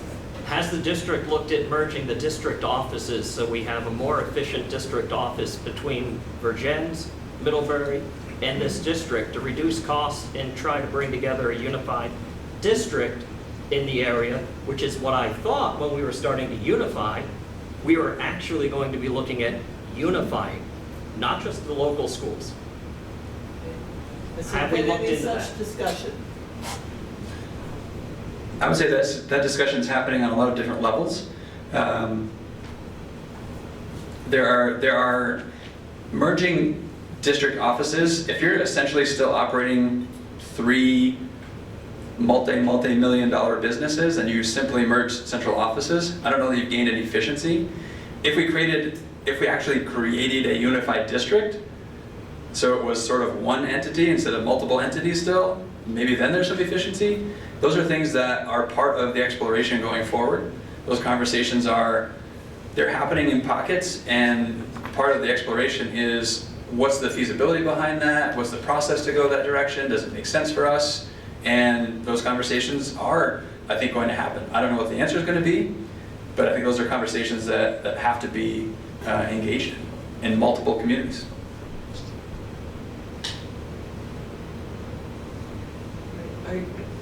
Is there more to your presentation? Very quickly, so we talked before about the community values, strategic plan goals, et cetera, and where are they represented in this budget. We won't go through all of these because we don't have the time, but you can see here I've made a direct connection between the actual description in the lines in the budget that you see and sort of an explanation of what the contents of that line is, and then how that relates to the community values that were identified and the strategic goals, to try and really drive home that idea that there's a direct relationship between this budget, community values, and our strategic plan. So a couple of slides of that. And then I can take any questions you have about the details that are in your report. So I'm going to turn the lights back on so we can see better.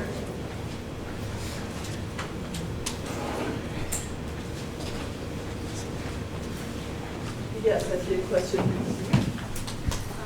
It's more of something that I didn't see in Talk here. really loud. Sorry. So something I didn't see in the book that I wanted to highlight, that is something that you can do on an individualized basis for people to advance themselves in certain areas, or if they're a little behind, to catch up, is at Mount A, I believe it's the independent learning opportunities, guided learning opportunities, and working learning opportunities, which is a really could be specific to the individual's needs. So it may not be an entire class offering, but I know that there are trying to find creative ways to address educational needs.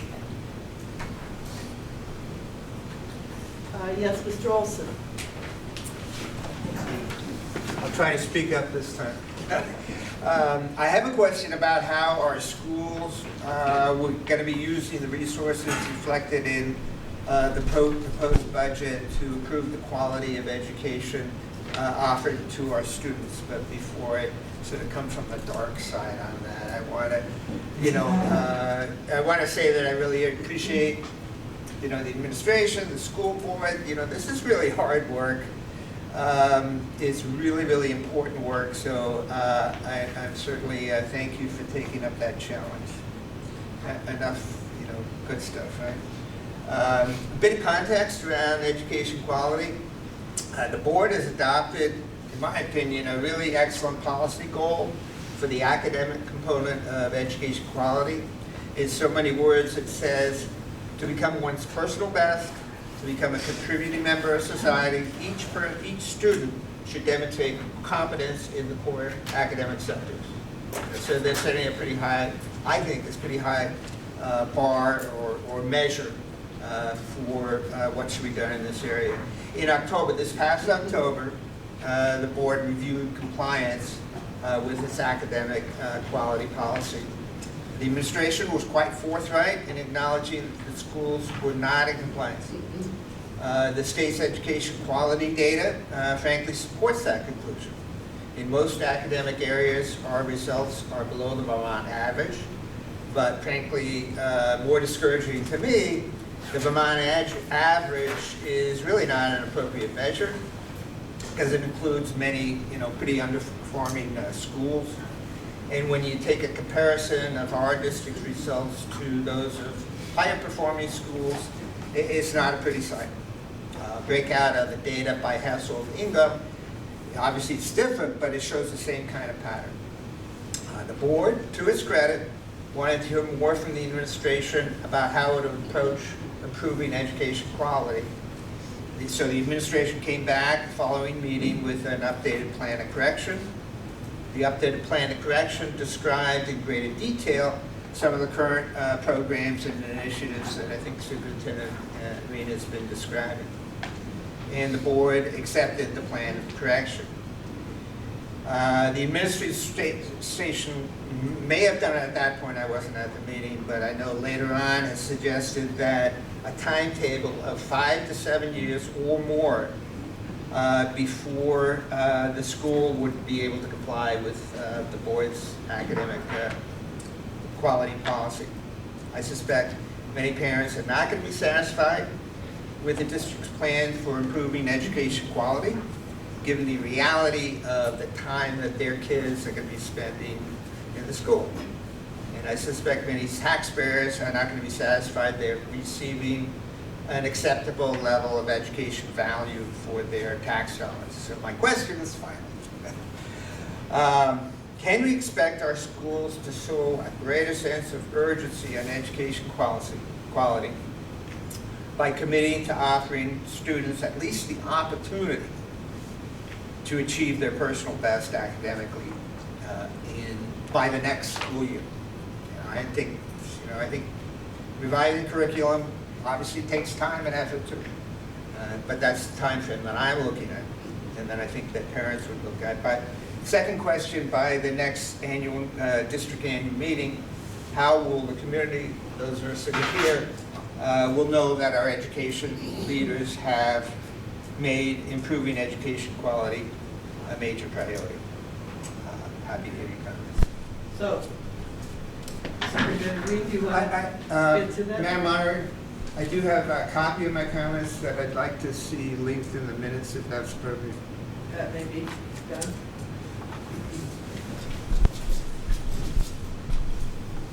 So Herb and I had a 2-hour conversation to address this question a few weeks ago.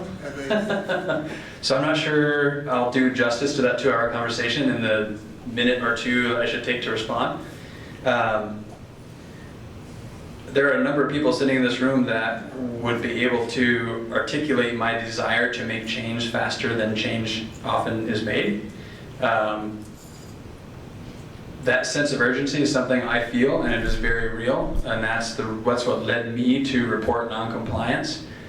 Doing so full well knowing whenever I report noncompliance on a monitoring report to the board, it's a reason for them to fire me. I feel strong enough about our need to improve outcomes for students that risk was secondary to me to create a sense of urgency to make change. as we faced a $1 million reduction in expenses year over year, which is effectively $2 or $3 million in reduced spending, my approach with my administrative team was, yes, we have to make these really hard financial decisions, and I'm convinced that doing less of the same things we've been doing for a long time is probably not an approach to improved outcomes for students. So we made some pretty significant changes to our approach. Those are new. They're a year and a half into sort of their existence, or their existence to the level that they are now. And I wish a year and a half was enough to completely transform what has been many, many, many years of relatively flat student outcome data. It just isn't. If you do research on organizational change, it's not a year and a half, it's 5 to 7. And that's where those figures are coming from me. That's the reality. I wish it weren't true, and I have to sort of accept that that is. It took us 3 years to write a strategic plan. It's going to take some time to implement that well, and we have structures in place to do that well. We're getting great feedback on the focus that having a strategic plan offers us, the supports we can provide for students and for staff around the implementation of that plan. The beauty of it taking 3 years was it's really thorough, and I think is a good plan to move us forward. In 5 years, if we achieve everything that's in that strategic plan, we would write another plan that moves us even beyond that. There is no there. We will never arrive at there. We're going to continue to pursue improved outcomes for students, and I think we're on the path to do that. And it's going to take time, and I wish it didn't. I'm not going to recognize Mr. Ogden again until everybody else who wants to speak has an opportunity to be heard. Ms. Garrett. You know, I would like to posit that, you know, instead of us doubling down on the approaches that we're taking in terms of intensifying math and literacy instruction in a variety of ways, is that we really think about what research shows about how kids learn in environments that allow creativity, more play, for example, the arts. And I know that we try to make data-driven decisions, and I think that maybe somewhere we should maybe look at, because I mean, the data does show that students who are exposed to more arts, students who have more opportunities to play, especially in the elementary grades, do have better outcomes academically. So, I mean, I just have seen over the years that we have just increased, you know, we've insisted on increasing, you know, the math instruction to the detriment often of other programs, you know, middle school math every day and so on and so forth, which I don't know how long ago that was recommended, but it's a number of years now. And that has also had a ripple effect on programming, on scheduling, and so on. It's not yielding the results, from what I can see from the SBAC results. So I don't know, I just feel that maybe we should look at other ways that that stimulate students academically. Yes, it is. Thank you. Deb Rickner-Moncton, also the visual arts teacher at Bristol Elementary School for the past 29 years. To segue right off of that, what she just stated, I was wondering if the board was aware of how scheduling has impacted the arts at Mount Abraham over the past decade. If you went to the last band concert, chorus concert, the band has just been decimated. There's hardly anybody playing instrumental music in the school because of what I understand is scheduling. It has to do with the Hannaford Career Center and kids being, you know, which of course I totally support, but schedule-wise, they're not able to take band, they're not able to take chorus. All of my children had to choose between a language and whether they wanted to play in the band. If they wanted to take French, it was scheduled at the exact same time as band, so they couldn't take French. One of them took Spanish, the other one took French. It was to compete the arts against each other, the languages, the arts, the band, the chorus, to impact the schedule that way is doing exactly what she's talking about. It's taking away the arts. It's usually the arts, oh, well, I can't do band because I have to do math or I have to do this. And it's been proven, I wrote my entire thesis on it, that the arts are core subject areas and students benefit from it. And that really should be taken into consideration, is how other things are impacting the arts on top of all this loss that we have in this district in all areas. Are there other comments, other people who haven't been heard from? Mr. Sharp. So, there is, on the Bristol ballot, there is no one running for the 3-year term to serve on this board. So I'd appreciate it if you write in my name. I decided in the last couple of weeks that that's an appropriate thing for me to do. I bring a pretty extensive knowledge of school finance. I taught for 20 years, and I'm a highly qualified physics teacher. Raised 2 boys, both of whom went here, graduated from Mount Abe, and I think I can, I operate from the premise that most of our money is probably spent pretty well. That doesn't mean it shouldn't be scrutinized more carefully, and I would bring that up. But we are, I believe that the success of our community is measured by the success of our least able students. And so if we raise up our least able students, we raise up our community and we raise up our state. And so I'd appreciate if you'd write in my name on the Bristol ballot. Thank you.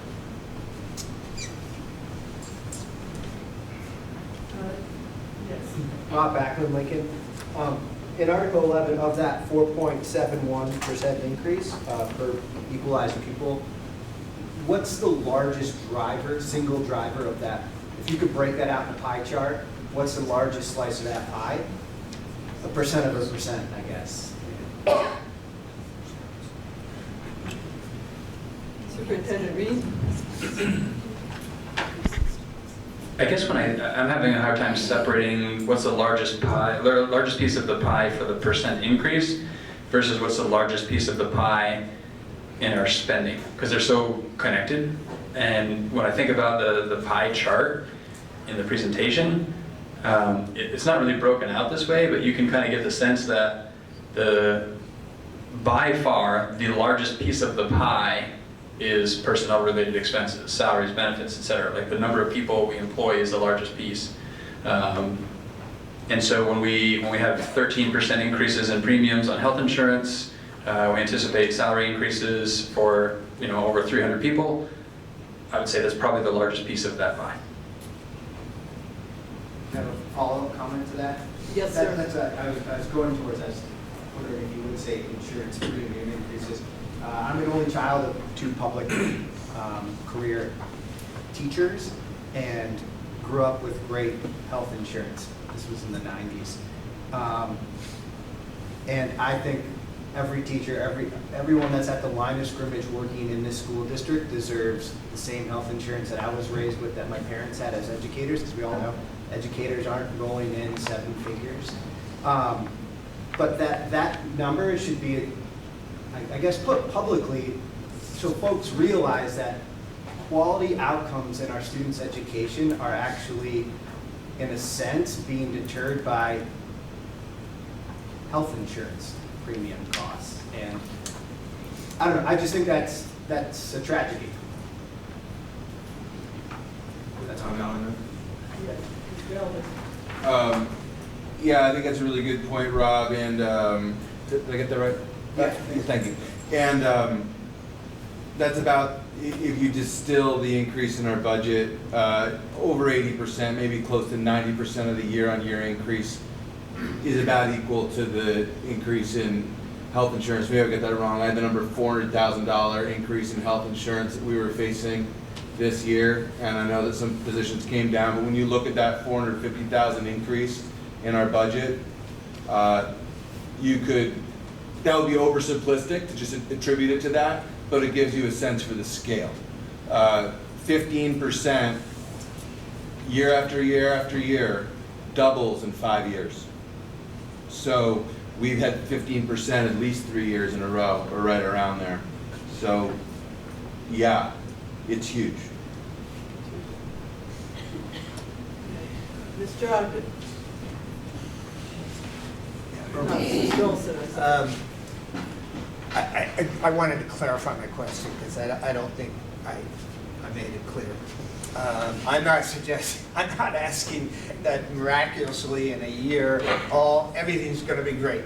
That's not what I was getting at. You know, there's a difference between inputs and outcomes, right? And the outcomes I can understand. You know, 7 years sounds a little long, but you know, maybe that's what it takes. I'm talking about inputs, and if there's a student who wants to take advantage of the academic offerings that are at Mount A, are they going to be able to be their personal best? And I don't think right now that's the case. Whether it's curriculum, I don't know how you do that, but I think each student needs to have an opportunity to excel in their education. And I don't think that's happening right now. You know, whether it's science, it's not just science. You know, that would be at least sort of a down payment. It would show the community that there's a sense of urgency. It would show the community that education quality is really a priority if you made sure that the curriculum is up to par in terms of being able, you know, if a student does what they need to do and take the courses, that they will be proficient or above in that particular course subject. And I'd like to see that, and I don't see it reflected right now, and I'd love to see that. Mr. Olson, I don't know if you've talked to any students who are in the school, but a lot of them are being very well served. I have 2 students in the school. I have a daughter that graduated last year. So I think it depends on the student. I don't think we can blanket say that no one's getting educated properly or well. I'm sorry, I didn't suggest that. Okay, it sounded like you were, so just wanted to put that in there that, yeah, just wanted to say that. Thank you. Ms. Garrett, did you want to be heard again? I mean, I was trying to find data that's current, and I haven't been able to find it. I can't see the data in this article from U.S. News and World Report.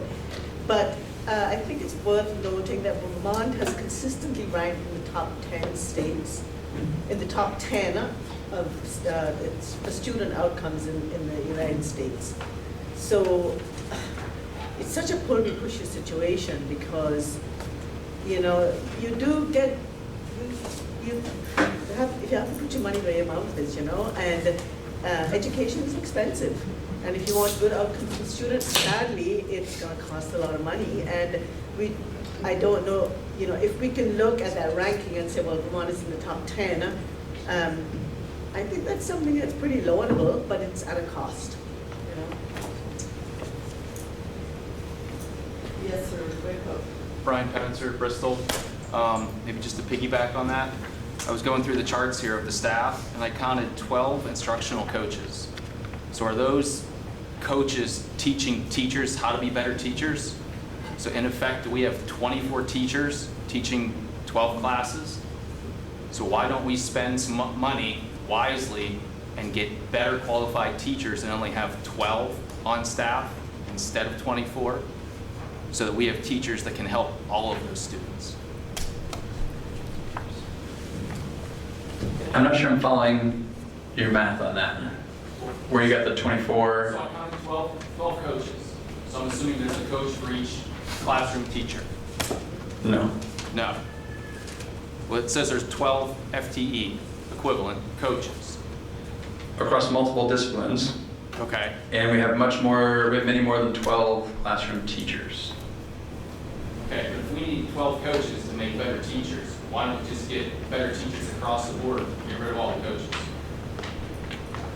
The coach's purpose is to help teachers develop their instructional practice. That's a much more effective approach. Continuing education for a teacher, but if they don't meet the basic standards to come in the door as a teacher, then they shouldn't be hired in the first place. Let's hire better teachers to start with. We hire the best teachers that are available when we post positions. That is a very clear message that I send to my administrators. And I think we have evidence of that. We don't hire the cheapest teachers. We hire the best teacher that we can get for the position. And that doesn't mean they're going to be current on best practices, because best practices aren't stagnant. They're evolving. We're continually learning what's best practice. And if we don't have people that are well positioned and staying up on those best practices, supporting the implementation, I don't think we can believe that that's going to lead to improved outcomes for students and transformed instruction. So those are the systems that we're trying to build to ensure that the support is there to strengthen core instruction, and then meet the students' needs that need something beyond core instruction as well. And the coaching, that coaching structure as part of our multi-tiered system of support, there's loads of research that suggests that's very evident. I actually received an article today from February of this year, sort of reiterating that that is one of the most effective practices in teacher growth. Way more effective than sending someone to a 3-day training somewhere and expecting that that's going to come back and revolutionize instruction. So those are the systems we're building, those are the systems we believe in, and that's what we're trying to maintain for supports and systems. Dan, I have a quick response to that. Thank you. Just to respond to that quickly, I want to say that I'm incredibly proud of the work that this school district has done. The coaching and interventionist model is something that I know stemmed from a report from a group, including someone from UVM, Dr. Nate Levinson, and it led up to Act 173 from a couple of years ago, which is going to reshape the way that we receive special education funding. It is going to move to a block funding, and it's incredibly important before making that change to set up the multi-tiered systems of support. This district, and I don't want to talk about, I am in the legislature, our committee is looking at a bill to talk about supports around 173. What this district has done, it has been controversial at times, but what we have heard again and again is this is the model of what we want districts to do. We are starting to provide funding to let other districts make the moves that this district has made. Now, it is going to take time, and it's not easy, and there's room for disagreement, but I just want to say as a board member, the more that I kind of hear about these things in Montpelier, the more I understand this district has used that extremely important report from 2016, I believe, really as a roadmap, and we are farther down the road to implementing those changes. Given the fact that we're trying to do more with less, given the fact that 173 is coming and we're going to this census block grant, I do believe this district is prepared as well as it can to encounter these changes. So I just want to respond to that because there is a lot of evidence that suggests that the best teachers in the world do better when they have ongoing field-based coaching. And it is not a case where, oh, you're such a good teacher, you're all set, go get it for 20 years. I've never seen anything to suggest that, and so I just want to push back on that because I think our district stands out in the work that we've accomplished. Yes, ma'am. I just want to comment on that as well. I think our teachers deserve all the support they can get, and seeing what teachers have to deal with being emotional and behavioral management, and in terms of that piece and not just teaching, I appreciate that support they can get through other places. I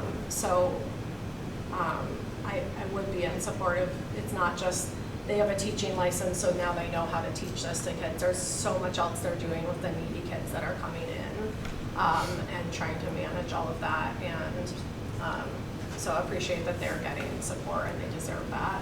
Can you state your name and town? Elizabeth Lewis from Bristol. Can I make one more comment as well? I also wanted to say my appreciation for attempts to equalize the range of class sizes across the schools, because I am for keeping as many schools for as long as possible open that we can in these communities. However, I am concerned with class size, particularly at the largest schools, then being a ratio higher than that, having a student in a high class size, so I appreciate that being factored in and considered, so thank you. Yes, ma'am. Courtney Panther, Bristol. I just want to piggyback on actually a bunch of different comments. As far as teacher support, I taught in Pennsylvania at 3 different schools, one being a public school. We had a mentor on site. We didn't hire 12 extra coaches to teach us how to be teachers, but we had a mentor that was a teacher that had been there longer than us. And we had weekly or bi-monthly meetings on our curriculum, our instruction on how to do better for our students. I also take CE credits, 180 every 6 years for Pennsylvania and 3 classes every 3 years for Vermont. Plus having higher degrees to make myself better for my students. It's not something that we go in as teachers. For all of us that are teachers sitting here, you don't just wake up one day and go, I think I'll be a teacher and not have a passion for it. I wouldn't be sitting here right now if I didn't have the passion for my college students and my future high school students and my past high school students. So I don't think that what my husband said about those 12, I think you have to have the best teachers you can. And sometimes, and I've seen it, that teachers are there because they don't know what else to do if they're not a teacher. I have friends that have retired and then went back to be substitute teachers because they don't know what their life is without teaching. So I don't think what he is saying is, and what some other people are saying about the cost of education and relating to the best outcome we can for our students. But again, what Mr. Olson said, 7 years is too long, because what happens to the students between now and 7 years? We're saying, oh, well, this one's fell through the cracks, but we'll catch up later. Every year I see it at UVM, these kids aren't getting better. And I'm sorry, 33% proficient in math 2019 and 46% proficient in reading for Mount Abe, that's not acceptable. Mr. Bernstein? Thank you. Does this board ever feel it's within their job description or purview to discuss the problems that you face in financing with the state? And I ask because clearly the push that is making you do more with less is coming from another organization which can be influenced. So I'm asking whether this board as a whole would present themselves to the state about revenue questions. In other words, are they lobbying or contacting the representatives or going, so, go ahead. It is a part of the upcoming year for community engagement, a goal set by administration and our community. It has been to engage with not just the legislature, but with the select board, for instance, and a lot of other parts of our community that really do affect the funding of the school and how we're able to grow and not grow. So that's a goal, certainly, to do that. All right, I'm noticing it's 10 minutes after 8, so I don't want to take comments that are repetitive of anything that has been said before. If you have a completely new comment, Is it appropriate to respond to a comment that's been made? if it's brief, Mr. Olson. So I'll make it brief. I proposed equalized cost per pupil is 18.5 something. I heard a suggestion that, or at least maybe I misinterpreted, but we got to pay more if we want to get a quality education. Might help, but Champlain Valley has an equalized cost per pupil of 16 something. Mount Mansfield, similar. Middlebury, around the same cost per pupil, but I think they do a lot better. So we've done a pretty good job in Vermont of equalizing funding issues. Now it's the job to try to equalize education quality issues between towns like ours and some of the wealthier towns.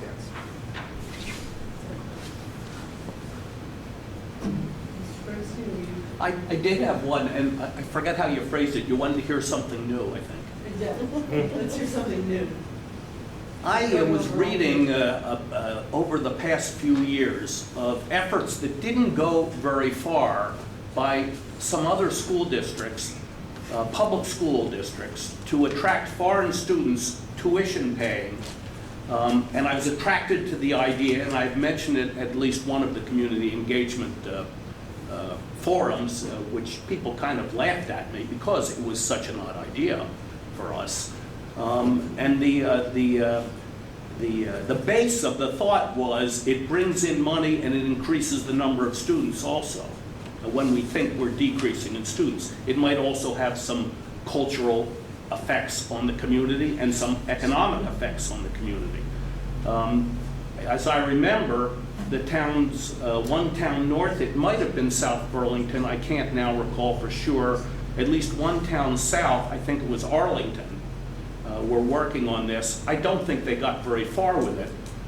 It is an example that the independent schools use, St. Johnsbury Academy, Linden Institute, and it works financially very well for them. So I'd like to get this on record that it's at least an idea that someone could try to look further at. It's increasingly difficult given the immigration policies of the current administration. Probably so, excuse me. But I will say, I have personally housed foreign exchange students that have gone to Mount Abe, and it's been a wonderful experience. Excuse me? Yes. As the moderator, I'd like that struck. Your recent comment about the current administration and immigration. I find it inappropriate. We could strike that. One has to take into account reality. Ms. Scarrow. What reality is that? It's not real. Ms. Scarrow. I just wanted to respond to Mr. Olson's comment because I don't know if you misunderstood what I said. Maybe I did. I didn't say that we should be willing to spend more money to educate our kids. What I said was that in the last few years, Vermont has ranked among the top 10 states for student outcomes. So we're doing something right, okay, and it does cost money. I mean, it's probably a dubious compliment given that, you know, the percentages for proficiency in the standardized tests are as low as they are. But what does it say about education in the rest of the country is my question. So I'm not saying we should throw more money at education. I'm just saying that we're doing something right because it is giving, relative to a lot of other states, it is giving good outcomes for Vermont students. That's all my comment was. So, the record. Are we ready for a motion to adjourn? So moved. Oh, that's right. We've got to read Article 8. I'm sorry. Can't take your motion to adjourn yet.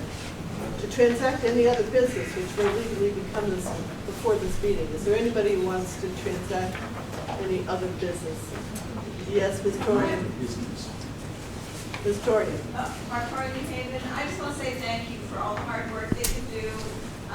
This is our opportunity to say what we desire in the world, and what I hear is don't spend any more money and educate the crap out of our kids because we love our kids and we want them to be better. So thank you for all the hard work you do. Yes. Indeed. Are there any other comments on the other business? Yes, Ms. Griswold. I'd just like to say farewell to a couple of board members who are not returning. One is Alison Sturgeon. She's served, I think, 5 years now. Is it 5 or 6? And as a representative for Bristol, so I want to say thank you. Another member who's not returning is Elizabeth Rada from Lincoln, but she's not here tonight. But a big thank you to both of them for their time and energy while they serve.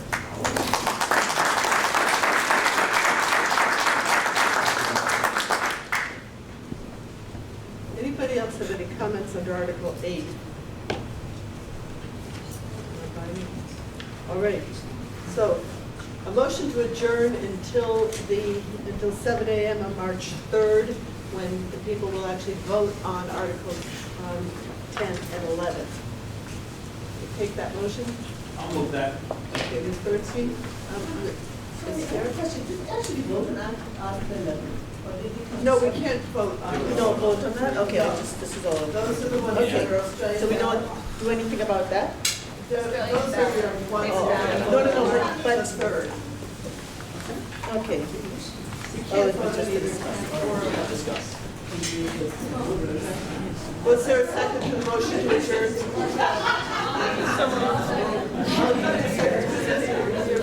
Griswold, everybody second. All in favor of adjourning? Aye. All opposed, say nay.